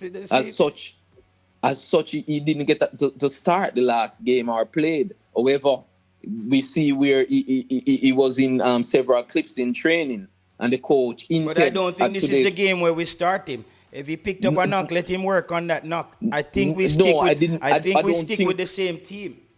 I think the coach alluded that Bailey Kadamati will get game time. So I believe he will stick with Kadamati. However, he still alluded that he want Warner Brown to get playing time too. And all know Nickel Bowser don't come in the picture. Who is the hungriest of them all? You're the only person I think on YouTube believe that Bowser still got it. Well, all I can tell you, JT, that a desperate man is a very dangerous man. And right now, Bowser is very desperate. Don't underestimate a desperate man, JT. I don't know if at primary school, you used to see where young guys are as boys, you're getting a little scrabbles or a little fight there. And you see the bully and you know the bully is a bad boy. But the difference is with football is you can be as desperate as you want if your fundamentals on the day is not connecting. You're not not scoring or you're not doing anything. How many chances did he get against Bermuda? Listen, we went over that. Wayne, we'll touch back on that because I will have the call at the end where I put everybody back on the call, all right? All right. Yeah, understood. So we will call you and you and some of the other fans can go over that, all right? Let me just touch back base with everybody. We're waiting on that. But I'm saying tomorrow Jamaica will be very dangerous, JT. All right. All right. Yeah, man. Thank you, Wayne. That was Wayne there. Me can send the ticket. So that was yesterday. Let me see who was calling. I have to call back, determine here. Then we have to press our call back as well. Let me see if we can get RRC. Ask the caller how many games he watched. Go ahead, caller. Yeah, man, blessings. You hear the fire blazing tonight? Yeah, bro, you're so hot tonight, Dread. What's going on? What says you? It's the build-up. It's the pre-game. Jamaica versus Trinidad at the National Stadium tomorrow night. What says you? No, brother, I love it because you get a chance to see the psychic of these Trini fans, right? Mm-hmm. And how they look at the game and break the game down on both aspects. So that's a good thing, right? Mm-hmm. And I like how involved they are, and in terms of how they know our team. I was quite shocked to see that they know our team that good, right? Mm-hmm. So, but when it comes to the rivalry, it's real, JT. The rivalry is real. It's real as it gets. It's real, bro. It's very intense. I've been to Trinidad a couple of times, and it seems underlining, but when it's time to play ball, it's time to play ball. They're serious, right? But to say all of that, in this era, it's our era, right? As a kid, I remember I used to be in the National Stadium crying.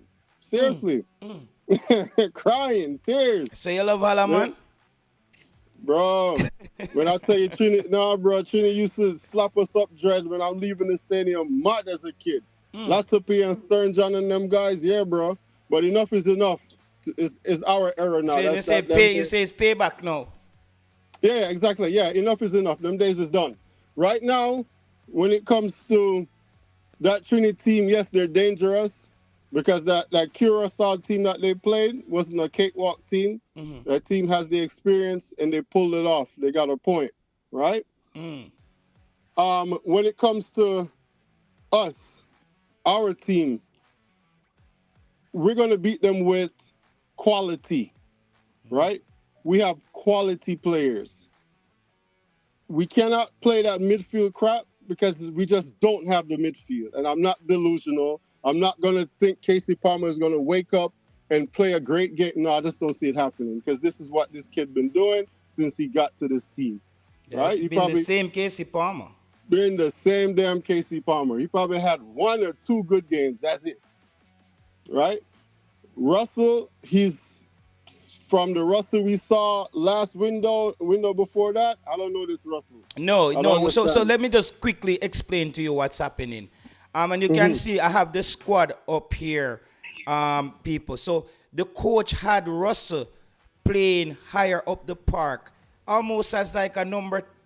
I don't know if it was an attacking midfielder, but more of a disruptive role where Russell was given the freedom to get into the box. The last game, however, the coach had him sitting much deeper, closer to Isaac Hayden. He played much closer to Isaac Hayden, and he had Casey Palmer higher up the park this time around. So that's why Russell wasn't as instrumental in the last game. So that's what's happening. I don't think he had a bad game. His role changed in the game. So that's what's happened. I don't think he fell off. It's just his role changed. Okay, fair enough. I can see that. That's fair enough. But in order for us to have a W in this game, which we will have get a W, we have to play to our strength.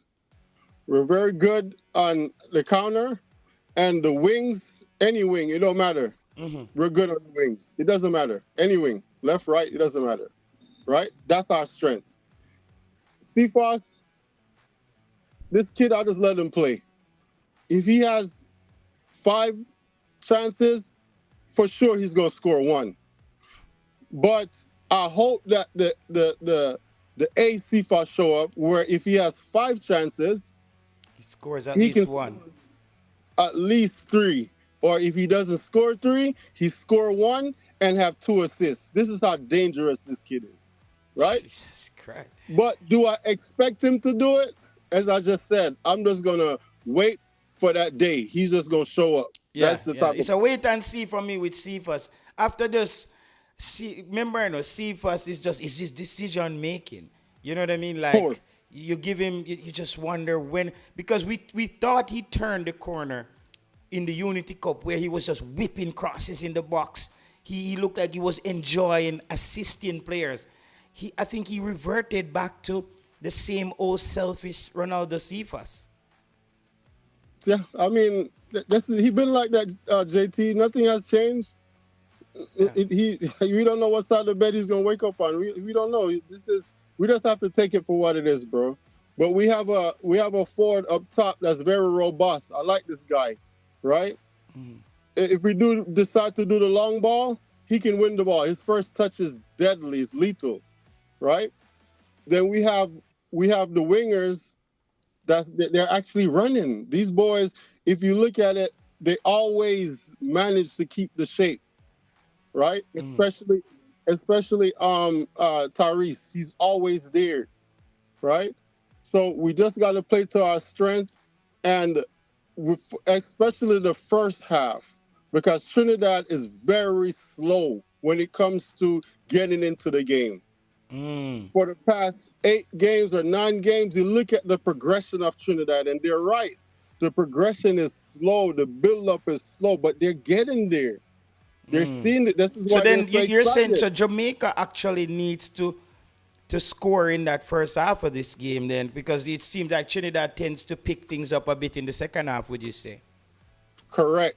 If we hit these boys 2 in the first half, that's it. They're done. It's a wrap for them. Right?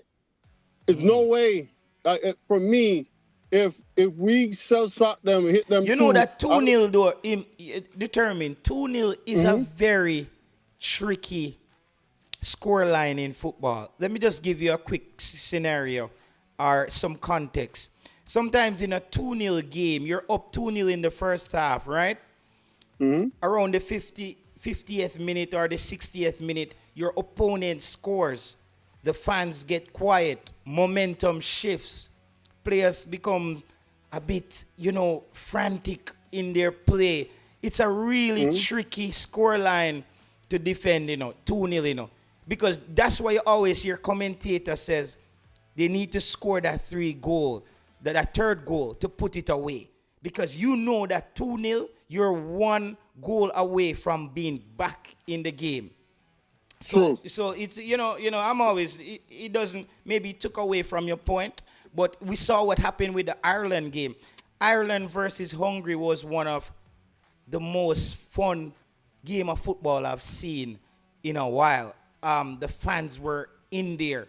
Soberslai, the Liverpool man, the other Liverpool right back, and people don't even know. I think Hungary been to about 3 World Cup finals. But it was years back in ago. the days, Hungary had a good team. Hungary it was a football nation. And I love the style of football they played. Very balanced. The transition looks very smooth, good in the air. Like it was a really good. And then you had Coach Heimir Hallgrímsson, who was the Jamaican head coach, who plays that stuffy kind of football, who forces you to beat them. Yeah. And Ireland was able to score in added time in that game and drew the game. And as I said, Hungary was up by 2 in the first 15 minutes of the game. But it's a very tough scoreline to defend 2-0. I see where you're coming from. I do agree with what you just said. But the thing is, if you look at the progression of Trini, right, they played just enough in the first half, and it's like something kicking, they turn on the jets in the second half. So my thing is this: when you hit a team 2 in the first half, you sort of you shake them, especially a team like Trinidad, because they know it don't matter what jets. It'll take that mental fortitude for them to really turn it up. All right, here what determine. Let me take a call from Presser, and then I just add you guys back to the call. All right.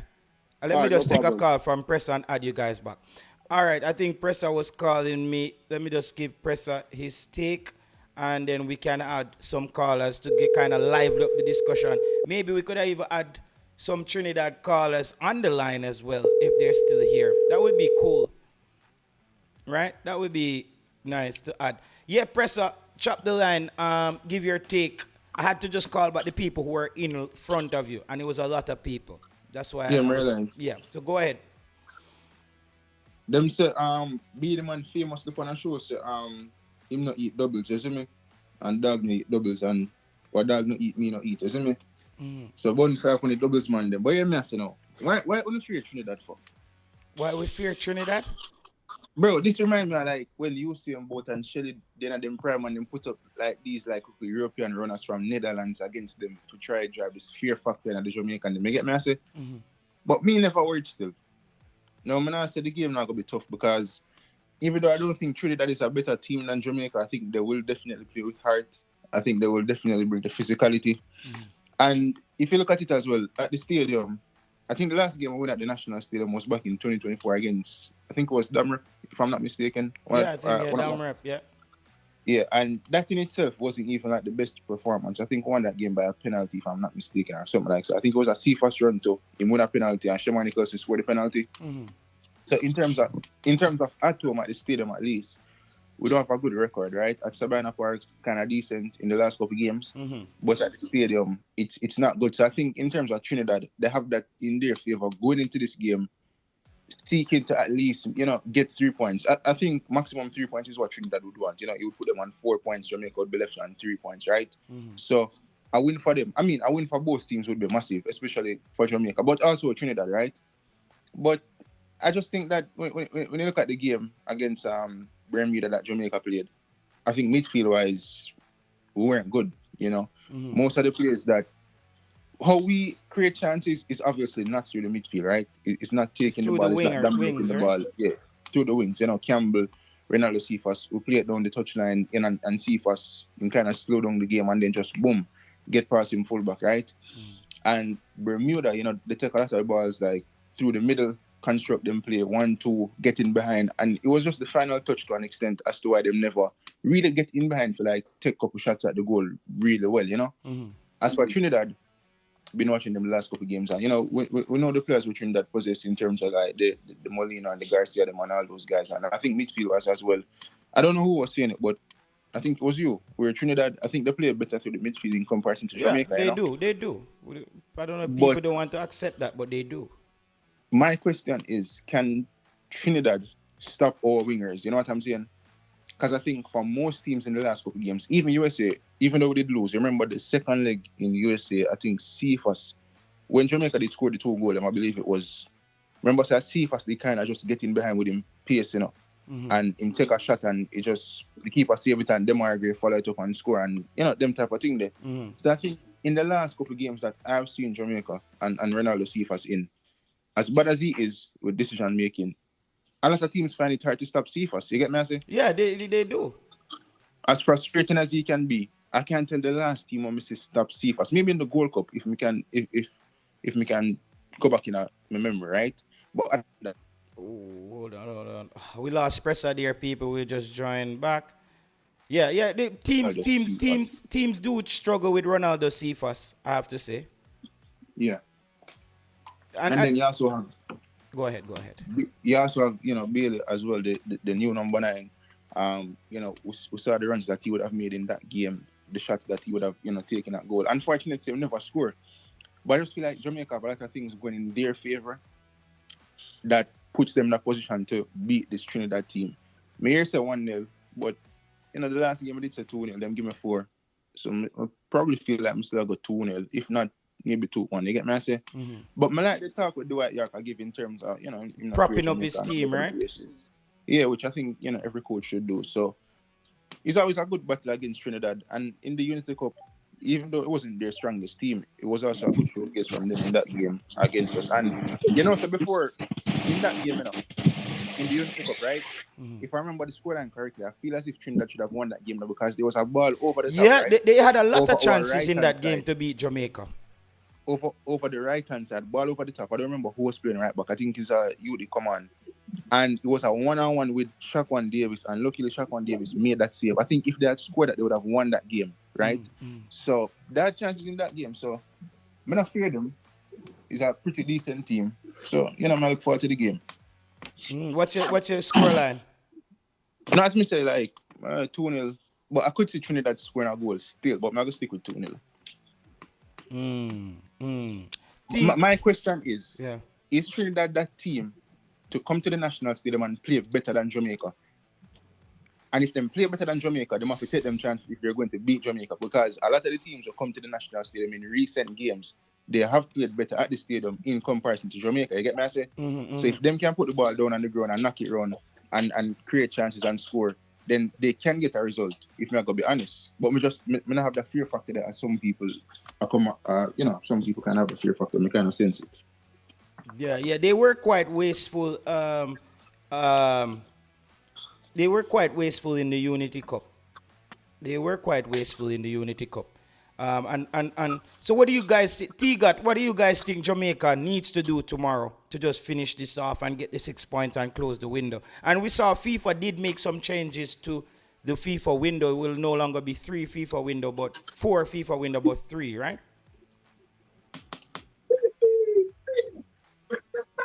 Okay. I never see that. I never see the change of the FIFA window. I have to go but look it up. But as for tomorrow, I just need the if we can take our chances, then I think we can beat Trinidad easy. We got a lot of chances in the Bermuda game, but if we can take our chances tomorrow, if Ronaldo Cephas just do so the everybody basics. this game is hinged on Cephas' performance? Because they are the X factor. That's all they keep on saying, that is the X factor. Since he's the X factor, we're going to use him as the X factor. If they never have him up as the X factor, no, Ronaldo Cephas is the X factor. So we are saying, since you're going to use him as the X factor, I am quoting now, since you're going to use him as the X factor, just tell him to do the basic. You beat one player, cross the ball in the box. No matter who are in the box, cross the ball in the box. Understand? Since you're the X factor, cross the ball, just do the basic. Don't try to overdo stuff. You understand? Don't try to beat 3, 4, 5 players. You beat one player, put the ball over and tell them score. Yeah, You understand? And what we're gonna do, Tiga, we want everybody to be respectful too, cause we have a caller from Trinidad on the line as well, and you guys can just debate it out, and we keep it respectful. Continue. Yes, And sir. caller from Yes, sir. Yes, Trinidad, Trinidad person. yeah, you just feel free to make your point as well. Yeah. All right, feel free to Yeah, make. my friend from Trinidad, don't be alarmed if we get 4 tomorrow in the National Stadium. It's nothing much. It's just we separating the mans from the boys. You understand? It's just a basic. Wait, master question. Why do you think you'll get 4? Why? Yeah, why? When was the last time Trinidad and Tobago beat Hey, Jamaica? you're answering the question. Why do you think you'll get 4 in this match? Yeah, I'm answering. When was the last time Trinidad beat Jamaica? Whoops. All right. You talking about no? I don't No, say. but you have to put that in. You have to put that. No. Hold on. Okay, man. You say, all right. You say, when was the last time Trinidad beat Jamaica? When was the last time you put a full strength team on Jamaica? Answer that question. The last time Jamaica and Trinidad played, forget about the Unity Cup, because you would say that are friendly. The last time we played in a real competition was in the Gold Cup. All and right, you guys got about 4. Was that team a full strength Trinidadian team? What was that? Was that team what? A full strength Trinidadian team. Ole had Michail It was the Antonio. Gold Cup. Wait. Ole had It was the Antonio. best you guys could have managed up. Ole had to play the Daly. Gold Cup. Ole had who else? Ole had Gray. Ole had Whisper. We relied on men like Taxo and them. I wasn't a full strength Trinidadian team, sir. So you say you bring a half-strength Trinidadian team go to the Gold Cup, sir? I hear you. You did that. You guys feel an half-strength team to the Gold Cup? The Concacaf World Cup? No, let me tell you something. It changed now with Dwight. But it you see, changed Angus. Wait, I'm talking. Yeah, man. Angus. I'm listening. We realize something, Angus never used to pick the right players. Levi Garcia was the only man on top. He was the only man of quality in that team. Right? And if only have one man of quality and no other players with quality, what will happen? He's a one-man army. It's 1 man against 11. Then obviously we will lose. Right? Okay, sir. We could say the same. We could say the same thing too. We will lose. We playing 1 man of quality against 11 men. Jamaica had quality. You understand? But I think Jamaica always have quality. Jamaica. Okay. They always have quality. Well, I'm not saying Jamaica are bad enough. I agree. Jamaica have very good players. It's just that you all are not a good team. You understand? Hey, my brother, this time around when we play y'all on Tuesday, right? Mm-hmm. Y'all have a big time coach, which is cool. I like the guy. I like the winning mentality. He bring in that bravado. You're right. He bring in that essence of winner. He's a winner, correct? Mm-hmm. Yeah. But when we beat y'all on Tuesday, I don't want to hear nothing. Nothing else I want to hear from y'all. Well, okay. All right. How much money you put on that? But we can put two bills. Two bills. Yeah. I would. Anybody else? Anyone of your Trinity friends want to put up some money? You pay money. All right, bring them. I'll travel to Jamaica. And Zabi, you can feel free to join as well, Zabi. Feel free to join the conversation. Yeah, I just have a bit of a background noise at the moment, so I may not be able to comment like right now, but when the background noise go, I'll be able to chime in. But going back to the quality of the both teams, I believe Jamaica, when it comes to quality, is probably one of the best teams in the Concacaf region. I would not lie. But just bringing a set of players with quality and they don't know how to play with each other, that wouldn't work. And only realized that since when we was bringing Casey Palmer, all them fellas to the 2022 World Cup, and when they play Panama in the National Stadium, Panama destroy y'all, dismantle y'all, 3-0. Dismantle y'all. I remember watching that game. I was in school. I remember watching that game. I was like, but what the ass is this? 3-0. And compare individually, compare the Panama Call out players in 5. that I game think to the about 5 Jamaican with the players. cup. I was 5, right? It was 5-0. Huh? I think it was 5 in the Gold Cup, right? We talking about? In the Panama No, I game. talking about the World Cup qualifiers. Oh, okay.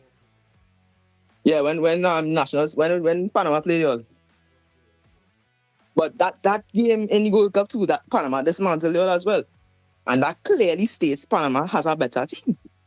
So once Ole try and get Ole players to work better with each other and learn to pass and have chemistry, Jamaica could beat America, could beat Mexico. But y'all don't have that. Y'all don't.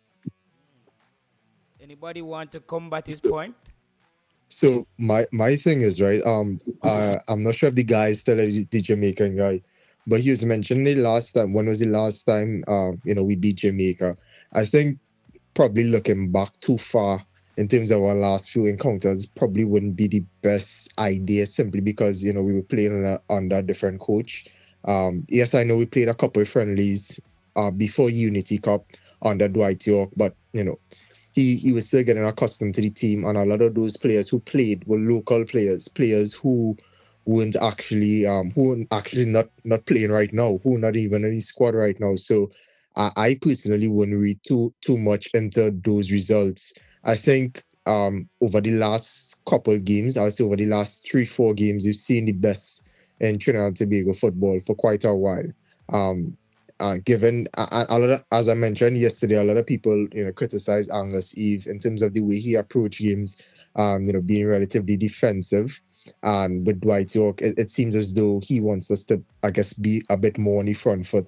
And I think tomorrow, if we're able to get a good start, and actually capitalize on it, I think we could definitely get something from the game tomorrow. But again, one of our biggest issues is, in my opinion, we're not clinical enough, right? We don't really have a clinical enough front line to take advantage of opportunities. And, in a tough environment in the national stadium tomorrow, I mean, we'd have to take those opportunities.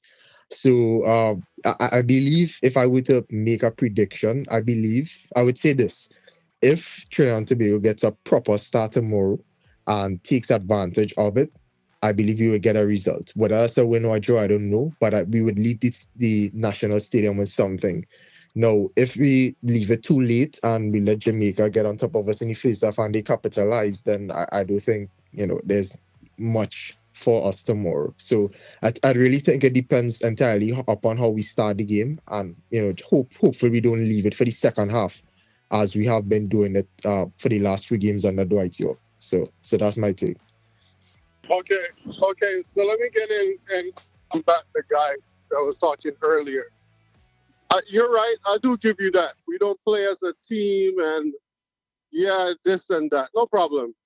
Yeah. How many players y'all have playing in that's starting on that team that playing the TT Premier League? Well, we have How many Molino. starters? We have where's boy? Molino is the only man coming into my mind right now, but It's about it's only one six starter players, right? 6 players starting from the local league. Yeah, from the local league. That started against Curacao. No, that's playing. Period. That's starting for the team, your team right now. What's the start? How much from the starting 11? How many players that's playing locally from the TT Premier League? But I'm trying to understand something. From which game? Curacao? Okay, let's say the Curacao game. How many players started? Only one player started, and I'm Molino.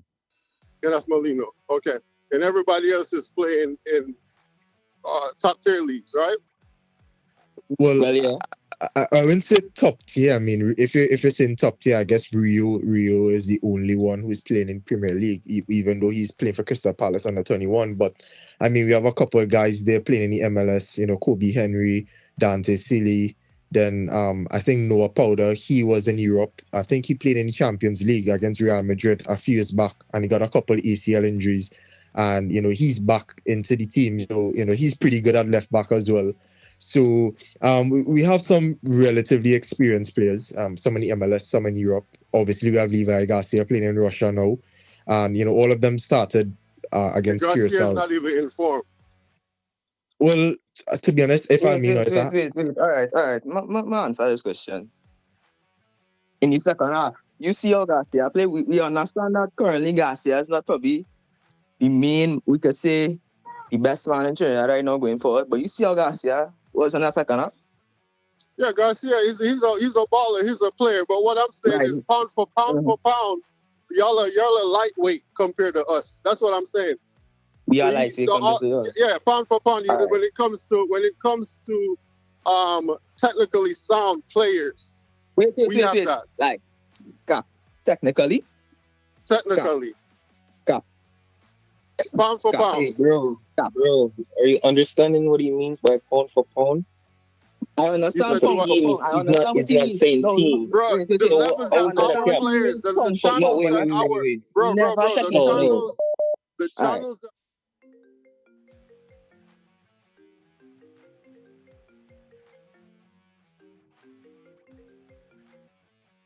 I'm asking a question now. You say Carla, pound for pound. hold on. Give me a chance to the Jamaican guy. As a Jamaican myself. Yeah, I'm not trying to interject your point, but how is what he's saying, Cap? Just make it make sense. That's all. We know that the Reggae Boyz have some players of some pedigree. However, they don't play up to the standard often. So yeah, understand. But he's speaking from an individual standpoint in terms of technicality and ability. That's what the question is. Pound for pound. No, Max, a question now. You say technicality. You mean yeah, that's what he meant. Pound for pound. We're not talking team like in general assistance. It's a difference. Exactly. How many players does the Trinidadian team has playing in the Premier League in England, for example? One. And how much Jamaica have currently? And he's playing under 20. Bailey going from Aston Villa to Roma. So how much? I'm right now on the Jamaican national team. I don't think that we have any player in the Premier League right now. Right. Continue. So I mean. I think you guys grading it according to I want to interject it. So going back to hold on. All right, go ahead. We have to use the numbers. How many players Trinidad has playing in the second division in England? Well, none. It had one, but he's on loan currently. Where we could say he's still in Coventry City. Then, according to that logic, it will be Jamaica having more technically sound players, right? According to that logic. All right. Now, I wanted to ask you this personal question here. There's a difference between technically, right, and pound for pound. Technical ability and pound for pound, right? You cannot say, okay, yes, Jamaica has better players pound for pound than Trinidad, but Jamaica doesn't have more technical players than Trinidad. That is a lie. Right? Never did. And they still don't. Yes, you could say pound for pound the better. Bro, calm down, bro. Bro, calm down. Define technicality and define pound for pound. Historically, Trinidad has produced more native top quality players than Jamaica has. That's a fact. Dwight York might be the only world-class soccer player out of the Caribbean. All right. Out of the Caribbean, have I heard about a man named Russell Latapi? Of course, bro. Latas. Y'all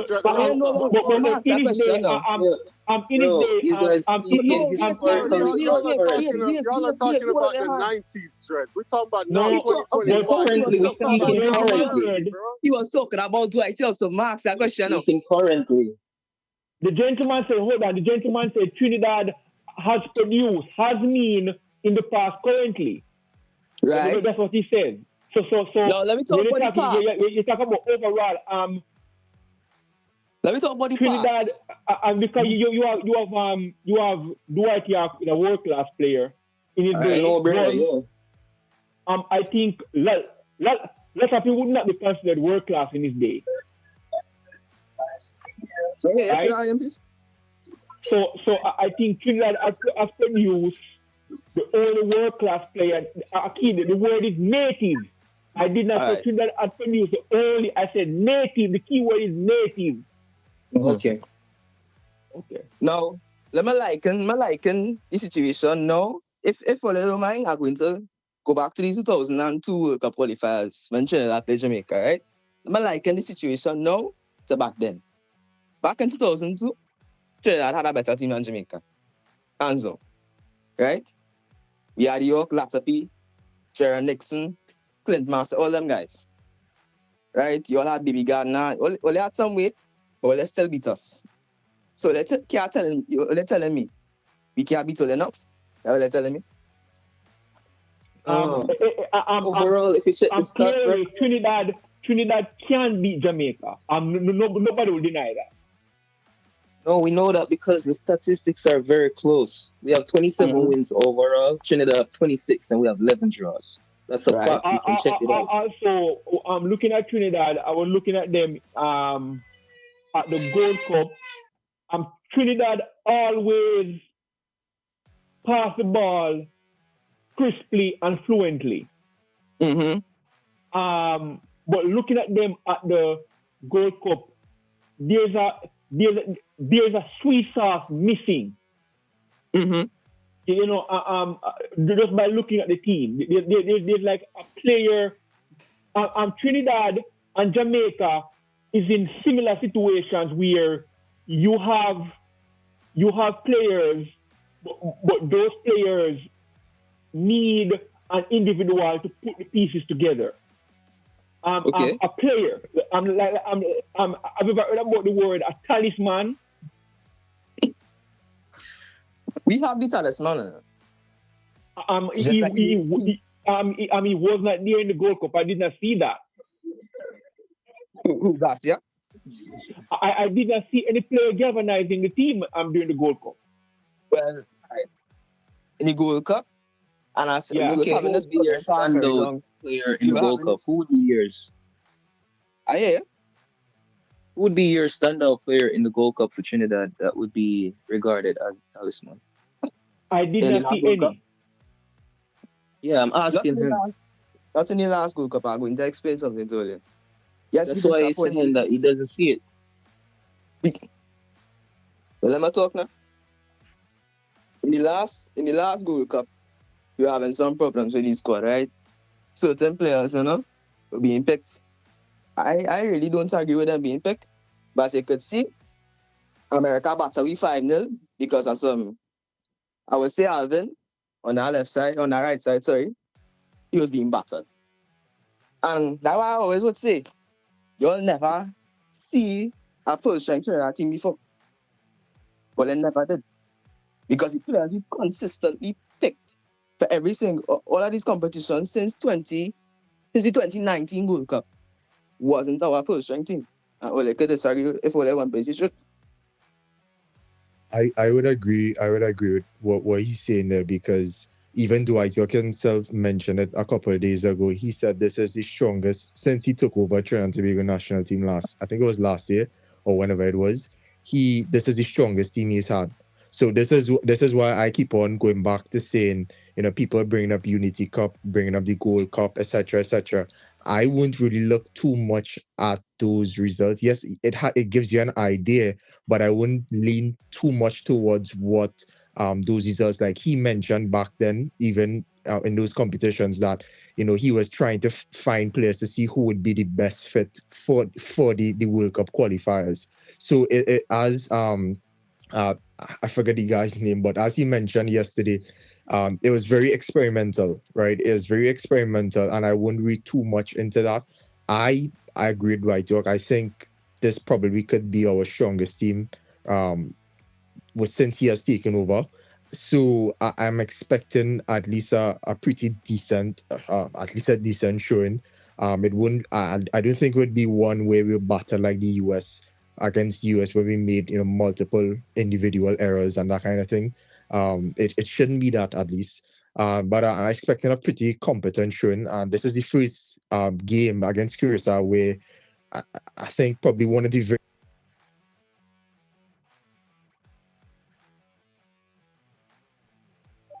Kobe Henry, who plays in the MLS, and Rio Cardians, he played, I think, right back or right wing back as well, and he's been pretty good for us so far. So I expect us to be at least better than we have been within the last couple of years defensively, and hopefully we take our chances. That's what it boils down to, because we will create chances.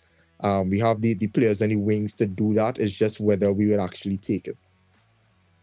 I want to warn Trinidadian. Dwight York tenure should not be strictly qualifying for the World Cup. He should be in charge of building a local program. I agree. I agree with that too, but I agree. And there should be no but. True. I agree with that. Doing that now, it forces the Caribbean to adapt to the standard, and that way everybody will definitely have to step up their program. So I agree. And because it is rare when you get a past player of his caliber to come back and coach at a local level like that. It's rare. But I would like to ask our Jamaicans a question, especially how make the best use of it. How I not call Jamaicans. You talk about bringing a player of his status, right, into the team and being head coach and thing. You all are tear out with him as the coach. What happened with him? I really wanted to know. Let me answer that one, right? Go ahead. When it comes to what the Federation is doing now for Dwight York, it should be studied, and I hope they continue to do it. The support is not normal. Y'all are really supporting this guy, right? And I'll be the first to say our Federation didn't support Theodore Whitmore. They didn't. Okay. They didn't even want to pay him and pay him what he was worth. The reason why I said what I said, because if you pay attention to football is really a generational issue. You understand? It's really you have to get like a generation of good players to make a good team. True. You know, if you look at what Belgium did, you see they focus on a generation, and then that generation come and perform well at international level. I think culture. But that culture is a generation. It's a generation. Culture goes hand in hand. Culture and generation goes hand in hand. It goes hand in hand. When I say generation, I really mean culture. You know, so. No, I'm agreeing with you. Yeah. So that's what I think we don't have in the Caribbean.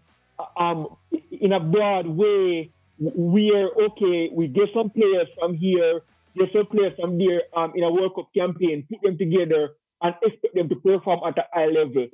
I don't think it's going to work more often. Let me tell you something. In the Caribbean, what we need is the facilities and the coaches to be able to coach the young fellas. And because I know, like I said it, but like I could go anywhere in Jamaica and I could come here in Trinidad and see any youth men playing football on the street. We have the talent. Right? We don't have the facilities and we don't have the people who could train them and coach them. And, you know, it's still a sense of football and IQ. So, you know, that they could perform and reach and go and play in very good leagues, you know, so forth. So if you could get our sense. I don't know about Trinidad, but in Jamaica, where I'm from and where I was born and raised, Jamaican footballing culture is about showboating on the pitch.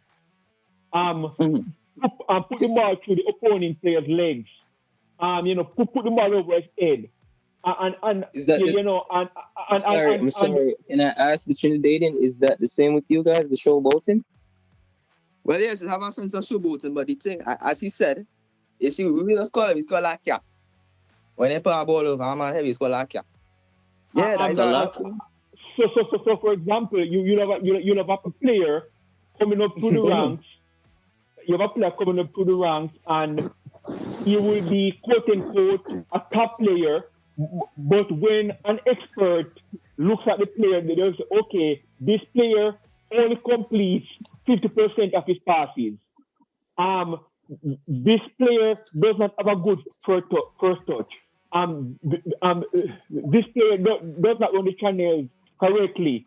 But also coming up in Jamaica, that is a top player. Right.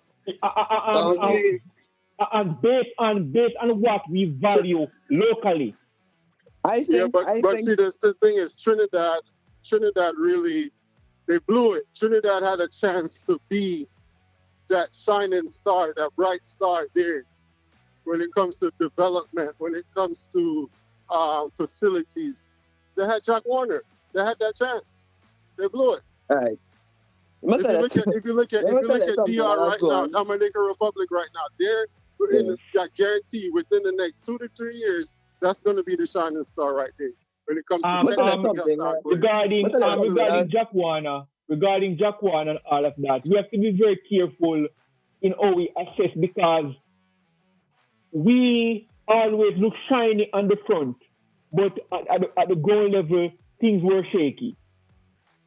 You know, so you know what I mean. So I don't know the internal Trinidadian footballing politics, but if it is anything like Jamaica, you know, the foundation is almost never there. We are not a system people. We are not a team player people. And football requires all of those things. I wanted to contact you understand? He said that Trinidad really failed in essence, right? And I wanted to say that for years, Trinidadians have lost hope in the national team.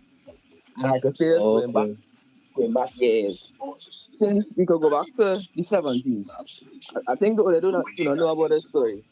You all know Haiti went to the World Cup in 74, right? 1 second, guys. May I just make a quick adjustment here. 1 second.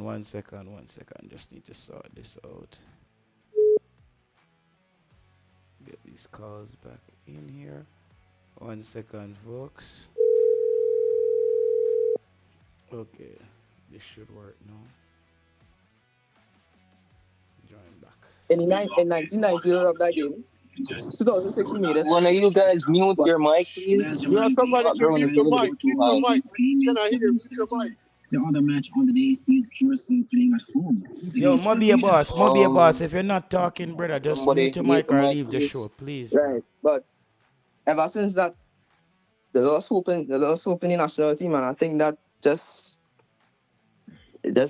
brought down the national team, and you know, that is really what happened. And then Jamaica, I would say since 2017, Jamaica has been the best team in the Caribbean. Since 2017. So the genesis of it, that's what affected the Trinidadian movement. Yeah, yeah. Okay, I understand. Well, you would concur that Jack Warner was the biggest opportunity. You said? I didn't hear. What affected the movement? No, you didn't. We were supposed to go to 2 World Cups prior to your World Cup triumph in '98. You all actually wasn't supposed to be the first team in the English-speaking team in the Caribbean, right? I said we were supposed to go to 1974. We scored 5 goals, legal goals on Haiti, but the referee ruled them out. And that is how Haiti went to the World Cup, and that is all they know about Emmanuel Sanon and them players on them. In 1990... Huh? No, continue. I was going to say something. In 1990, we robbed that game by the States with a penalty. And that's how the States end up scoring and going to the World Cup again. So I think if we don't go to those 2 World Cups prior, we would be a strong force in the world. I believe that. Definitely. History plays a part in anything. Yeah. Overall, history definitely plays a role. However, the Jack Warner point, that was a great point that you guys really missed out on that big opportunity. Because that person was the go-to guy to lend the resource to your country to get back to that level. So Yeah, what and happened? What was the blunder? What was the one thing blunder he there? did, one thing he did good for us, you see, our league, I would say our league probably was one of the best leagues in Concacaf. ETT Pro League. We used to be beating clubs from America and Mexico like it's nothing. You understand? But when Jacona go on and he scandal with Jacona, everything football less, deplete. So Trinidad end up, falling down drastically. Yes, self-defeat. And I the thing think is, honestly, I like Dwight York and what he's doing. I think he's the epitome of what the Caribbean coaches should be doing, and the federation should be I backing. want to ask you guys a question. You think Dwight York's statement today, does it help the Trinidad team or it riles up the Jamaican team? I think it it does helps a us lot because he's speaking that confidence into the team, and being because around the team, he has all the right to say that. At the end of the day, it's up to us to show our might and what our abilities are on the day. yeah, because I being real, Jamaica could be how strong. We cannot play Jamaica. We can respect them a little bit, but too much respect and all that will lead to failure. So we cannot play Jamaica. We had hit them hard. You understand? No, I I understand. agree with what. When you look at a coach, he's a leader. He's the one to throw the first blows, and this guy is a winner. He's a. You cannot deny that one. That guy been to the mountaintop, so you have all right to exude that confidence in y'all. Right. But I'm Definitely. sad to say we're gonna bust that bubble tomorrow. I'm sad Yeah. with our B team at that. B But team. All it's our B team. Yeah. All right, I'm sad to I hear say. you. I respect your opinion, but I say we beat another 3-0.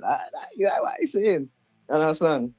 But All I'm anyway, saying is that if TNT comes out second half like how they played against Curacao, there's gonna be a lot of issues. So if Jamaica can definitely absorb that pressure and able yeah. to capitalize on the No, weak points, then we have a different story. But tomorrow will I definitely will. be a superstar game. I believe that. Yeah, man. For sure. I will say, you see the first 10 minutes of how we played our Costa Rica game in Costa Rica, that is how we need to play against Jamaica whole game. If we go back and see how we started our Costa Rica game, brilliant. We had, I think, Spicer, Garcia, and CD was on top, and Costa Rica defense was trembling. But Costa Rica then came back and scored a goal and the momentum dropped. But I don't think the difference between Costa Rica and Jamaica, Costa Rica had a ball possession and they could, slip the ball through the gaps and all them things. Jamaica cannot do that. I'm being real. The only midfielder that they might have opened or they should have opened is John Russell. I don't think Casey Palmer can help with it. But who knows?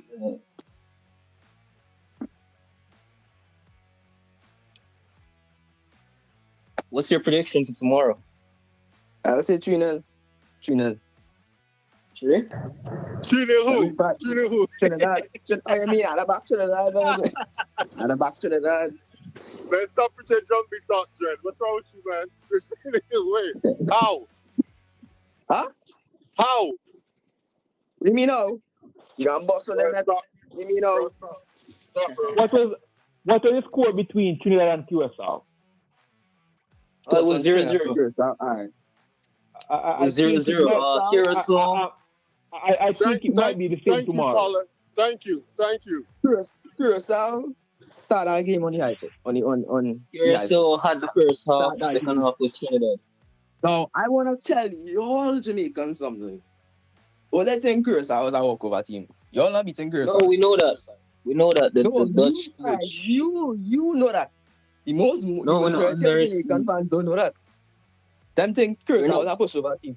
If it was it's Jamaica, not a pushover. you, as I say again, you know that. The rest of the Jamaicans don't know. I think Curacao was a pushover team. You understand? Curacao. I don't even want to call the coach name from Curacao because why for that game? But what I realized with Curacao, their program was actually developed and them actually import ballers from Netherlands and them areas to come into them programs. So it's something that is not overnight, something that them construct strategically. So the first I watched the game, the Trinidad game, and Curacao, the first half, Curacao Second half, I don't know what Dwight York told the players or what, but they came out with a totally different momentum, totally different style, everything. So if they come out like that tomorrow against Jamaica, TNT in the second half versus Curacao, it will be a damage. So it's up to us to get it together with the chemistry and try to replicate or perform at that standard. Well, yeah, you're right. But before I would say, well, but Jamaica's are a good team, I don't think we beaten Jamaica, but now, see how Jamaica played against Bermuda. Jamaica was misplacing passes, making mistakes. So how much you guys think you can give Bermuda? I ain't gonna be cocky, but I would say more than 4. But I ain't gonna try to be cocky. Right? And if you don't give them more than 4, what will you judge them by? Performance, right? Yeah, well, yeah. Well, let's see how it goes. But we see Bermuda brought out your weakness. I saw how the Bermudans and them slipped them balls through the gaps. They just didn't have the quality to finish it. And some of them didn't have the IQ. The best player, Naki Wells, he looked average really, but he had some good chances. But that was I think. I could say the same with you guys versus Curacao in the second half because you guys had a lot of missed chances. Yeah, true. And bad decision making when it counted the most. But let me look at shots on target, right? Eloy Room is a fantastic keeper. How much shots off target did you all have? Somebody have a message for the Trinidad fans that they need me to play for you. All right? Say that again? JQ, if Cephas get his brain cell working tomorrow, trust me, Trinidad will be not only soup, but dog meat. What is it? Yes. JQ, if Cephas get his brain cell working tomorrow, trust me, Trinidad will be not only soup, but dog meat. Oh, I get you.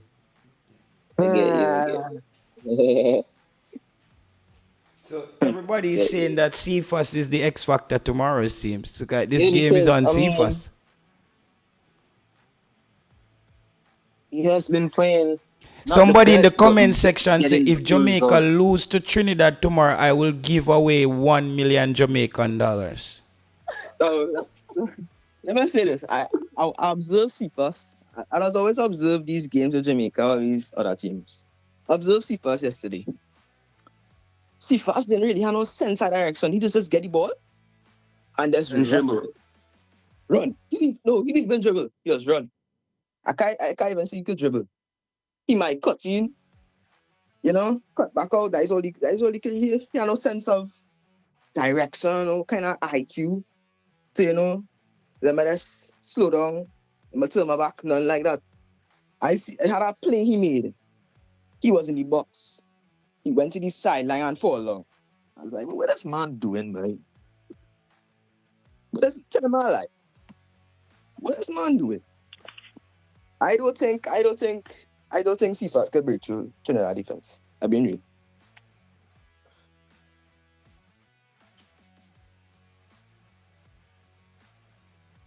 Well, if you follow this channel, Cephas, it's a hot topic on this channel, and in the Jamaica footballing, fraternity in general, broadly, he's a hot topic because he has the physical attributes, but he doesn't have the mental attributes, and you are conflicted, in which one you should go with, should you pick him? If you don't pick him, then other than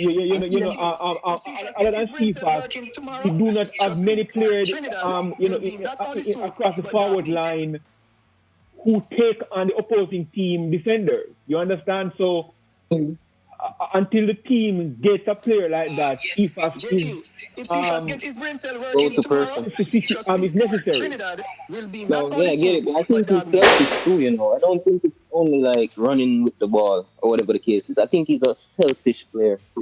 He is. Because even though that he scored against Bermuda, he saw the player there long before he looked up and took the shot. He saw the player there before he did all of that. And I was saying, if you ever miss that shot, I know the coach would have benched him. So he's selfish. To me, he's selfish. Yeah, well, I agree with you. But as I say again, from watching Trinidad and Jamaica really don't impress me. You could see if the Bermudan players on them really put pressure on Low and King, they would have leaked. And they really get no pressure as yet. They will get pressure tomorrow. Mark my words.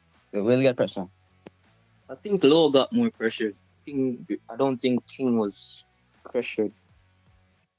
If you really analyze it that way.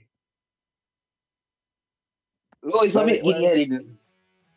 Well, I would say Low more experience, but I remember Bermuda's not really. I would say Bermuda's not really a good team. They're all right. I wouldn't say this. I'm Jamaica also has a history of playing at the level of the competition. So because, for example, if you look at the unit, the Trinidadian team was very good. And Jamaica played up to the competition. But the next game against BVI, Jamaica struggled against BVI. Right. So the team has a history of playing at the competition and not at their level. The Jamaica team does not have an identity. So the team is going to play according to what's going on on the day. So it's about matching energy? Yes, because the team does not have a defined style. For example, I say, Barcelona come and they play a particular way irrespective of who the competition is. So for example, Jamaica is going to play against Brazil. They might hold Brazil to a 0-0 draw, and they will go and play BVI the next day, and they might lose against BVI or a 0-0 draw or a 1-0. No, I get an example. So with the Jamaica team, you cannot look at a performance against a certain team and use that.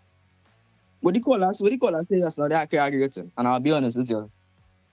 For Guatemala, let be Guatemala 3-0. I think Guatemala didn't have 7 or 8 players, I think. You can correct me if I'm wrong, but Guatemala, defeated Guatemala side 3-0. And they said they're coming forward. They said they're coming forward when there's a World Cup, and they absolutely destroyed Jamaica. Yes, but that performance against Guatemala was an aberration. That was not a typical Jamaica performance. Yeah, and I think what was going on, you always play weaker opposition, right? Get cocky. I ain't saying all of you, but the team in general get cocky, and then play a stronger opposition and get licks. And I feel that's gonna happen tomorrow. I don't think you followed the Jamaica footballing fraternity. Jamaica's poor performance and topsy-turvy performances are a hot topic in this space. We know how the Jamaica team plays. We are not in this space. We are not jingoistic. We have a realistic. We have a realistic grade of the team. Well, as I said, I don't really not following the Jamaican fraternity. You're right there. But it's just observations I made in past couple of matches. You understand? Yeah, I just really look at the Caribbean teams, especially Jamaica, Haiti, all those teams and analyze you all. And I just from my mind and just thinking and learning about the style of football, I just will give my opinion, but yeah, so the thing does go. What's your track or what's your form? What's Trinidad form now in terms of drawing and lose? I don't know about that, right? You're talking about the last few games? The last games. Well, as far as I can remember, we lost going from the World Cup, lost against America, drew Haiti, drew Saudi. Unity Cup was before or after, boy? Unity Cup was before the World Cup. Think so. Yeah, it was before. So after that, after the game with Saudi, I think that's when World Cup Qualifiers start. No, again, something wrong. But I know we did lose some and we did draw some. I don't really think we got so much wins. Okay, so the last three would be all right. So Curacao would be a draw. What's the match before Curacao? Carrying a man. The Gold Cup. Yeah, I think it's the Gold Cup with Saudi. Gold Cup. Oh, so you Gold guys Cup. been the last 3-4 now leading to now Yeah, draws. before it was the Unity, and before the Unity is World Cup Qualifiers, we lost against Costa. We beat St. Kitts. Yeah.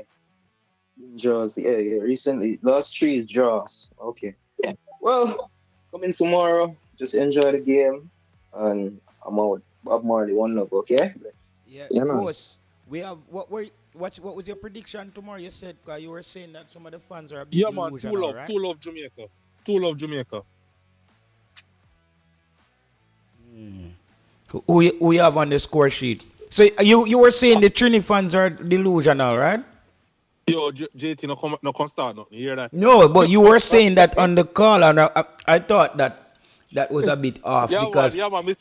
Me say it, but I think when we say delusional, let me say this. The man, as you said on the call, you said earlier, they have all right to feel the way they want to feel and have all right to praise their team and have I think that's the delusional part comes in where they think that because our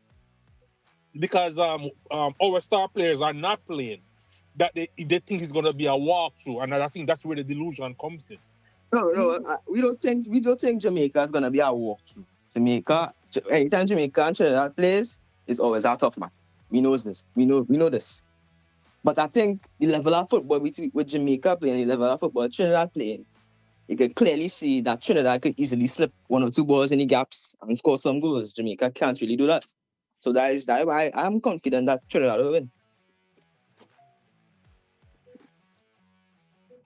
But what this Trinidadian player I'm funny saying, he is not, far off from how we assist Jamaica's team. You know what I mean? And I think Jamaica not having its quote unquote star players is a blessing because the team plays a lot better when the quote unquote stars are not on the team. But he don't know that. He don't know that. Crispy. He don't know that. Yes, I heard that.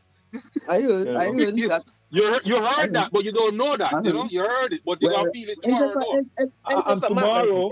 Tomorrow, I'm JT. Here's my scoreline.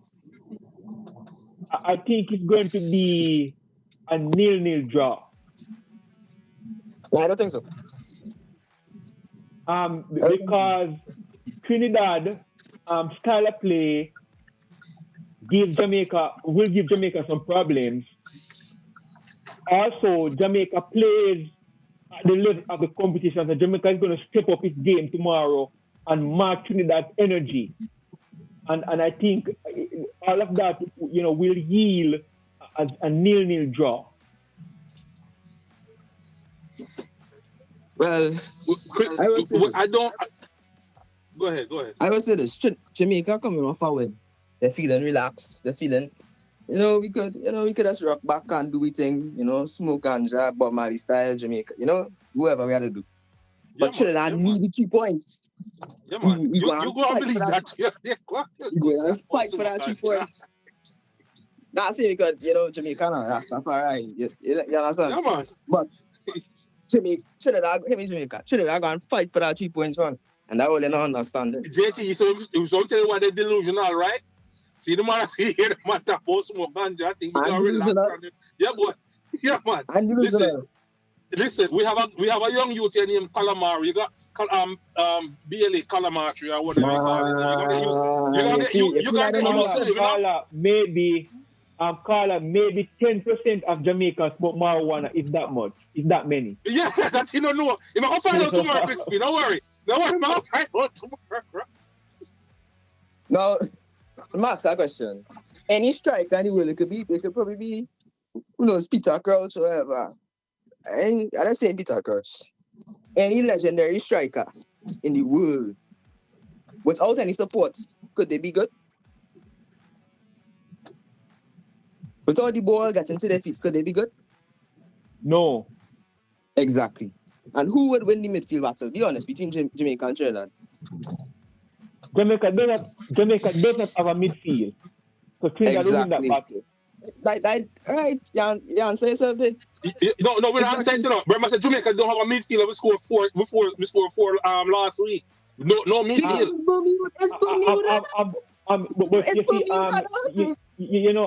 With Jamaica, irrespective of the midfield, you have to understand that Jamaica plays to the level of the competition.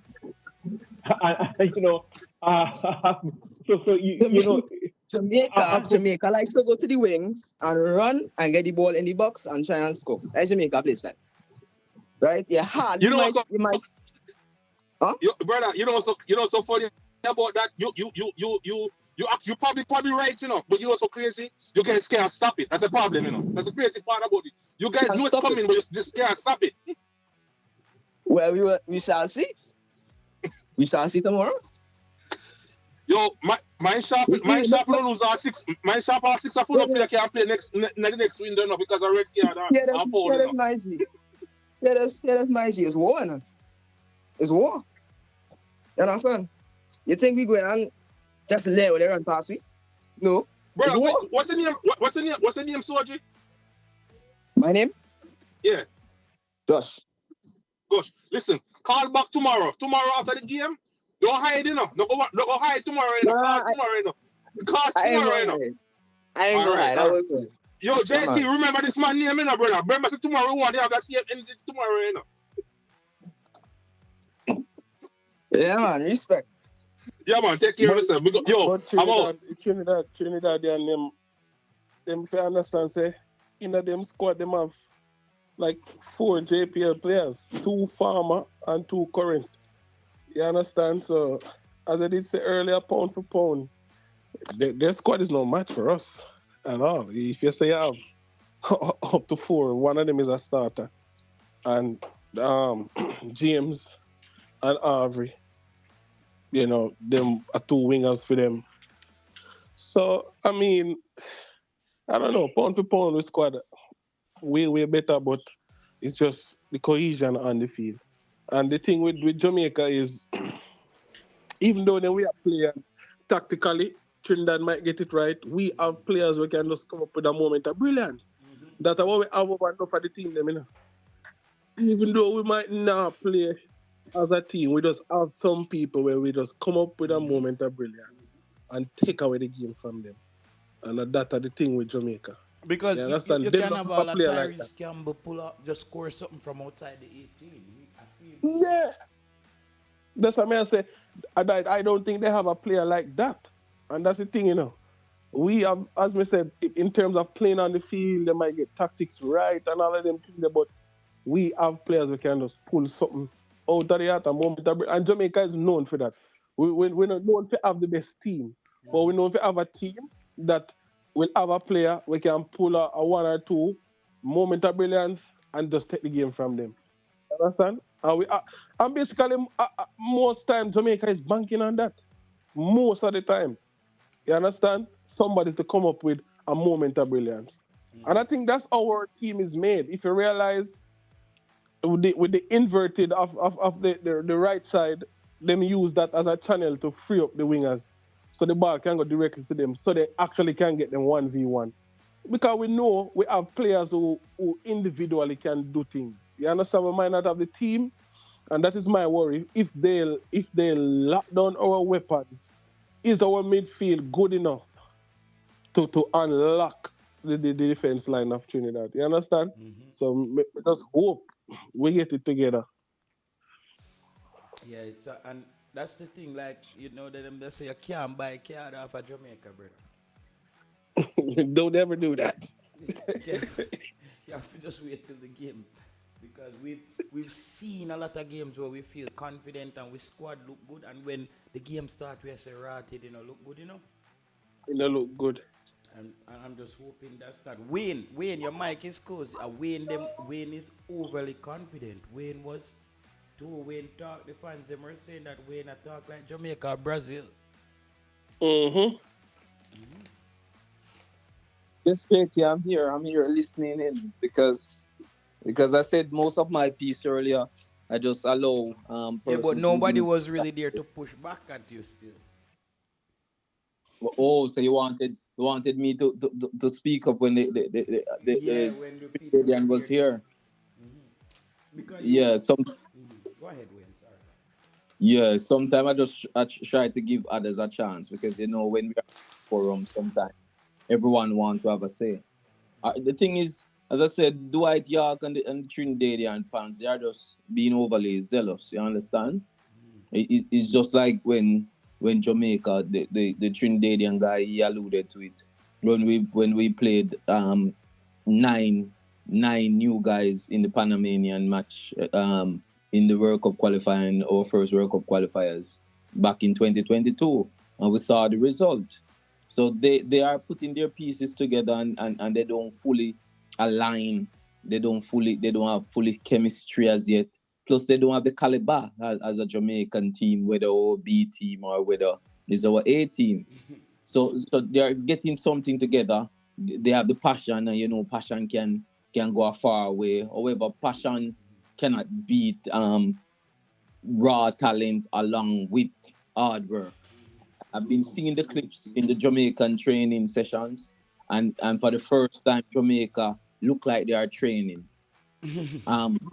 That's the difference, JT, between these guys and the so-called star players. Yeah. And Wayne, I'm gonna let you close off the show.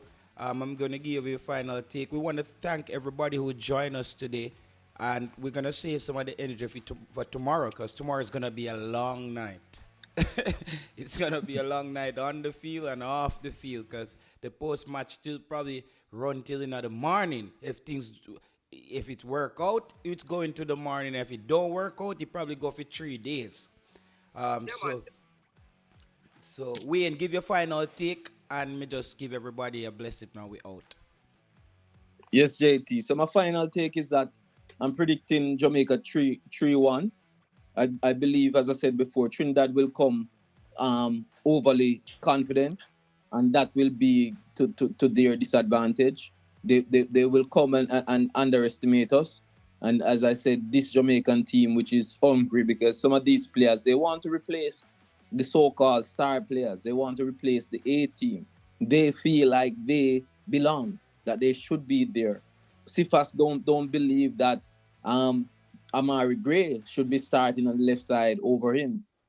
The Tyrese Campbell and even our new guy, Webster, they want to have a say. Warner Brown, he want to have a say. You have Bowser, he's still in there, want to break Luton Shelton's record.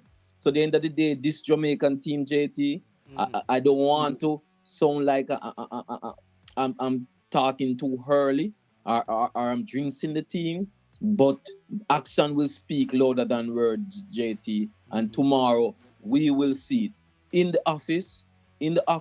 Coming off, yes, it was a Guatemala team, wasn't a full strength team, but if the 12th man, if that 12th man can stand up behind the team tomorrow, that will even make it worse for Trinidad. So I'm seeing all the stars align for Jamaica to really show Trinidad who is the king of the Caribbean, JT. And as you said, tomorrow we will all see what the game brings. So good night to you and your listeners. Yes. Hopefully tomorrow we can be here celebrating into the wee hours of the night. Blessed evening to everyone, JT. Right. Thank you. That was a good one. And Crispy, thank you very much. I think tomorrow night, I think me and Crispy is probably around the same area where caution is concerned. I have the game at, I said, 0-0 for me, or 1-1, or 1-0 either way. But I don't see this big score line tomorrow. If it happens, I'm okay. What do you think, Crispy? Your final take? I want to echo on what you just said. We're in the same position. What time will the game come on tomorrow? Let me give you to be exact. Just continue giving your final take, and I'll tell you the time. Yes, Trinidad is a very good team. They play the ball on the floor. They're a possession-based team, and Jamaica tend to struggle against those teams. However, Jamaica plays at the level of the competition. So the game is 2 a.m. It's 2 a.m. my time, but that's Scandinavian time. So that may be around 6 to 7 o'clock Jamaican time. Yes. And I don't know where you are in the US, so it's probably another hour difference. I don't know. Yeah. I'll look it up. So 7 all in p.m. all, They say 7 p.m. Jamaican time. Yeah, so it's gonna be that's 8 p.m. my time. So it's going to. I am anticipating a 0-0 draw. That's my final take. Yeah.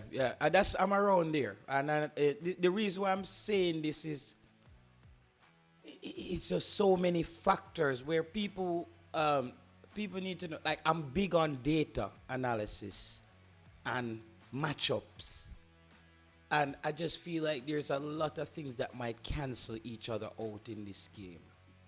Yeah. And that's why I can't. I've been searching all week to come up with a prediction for this game, and I'm not confident in.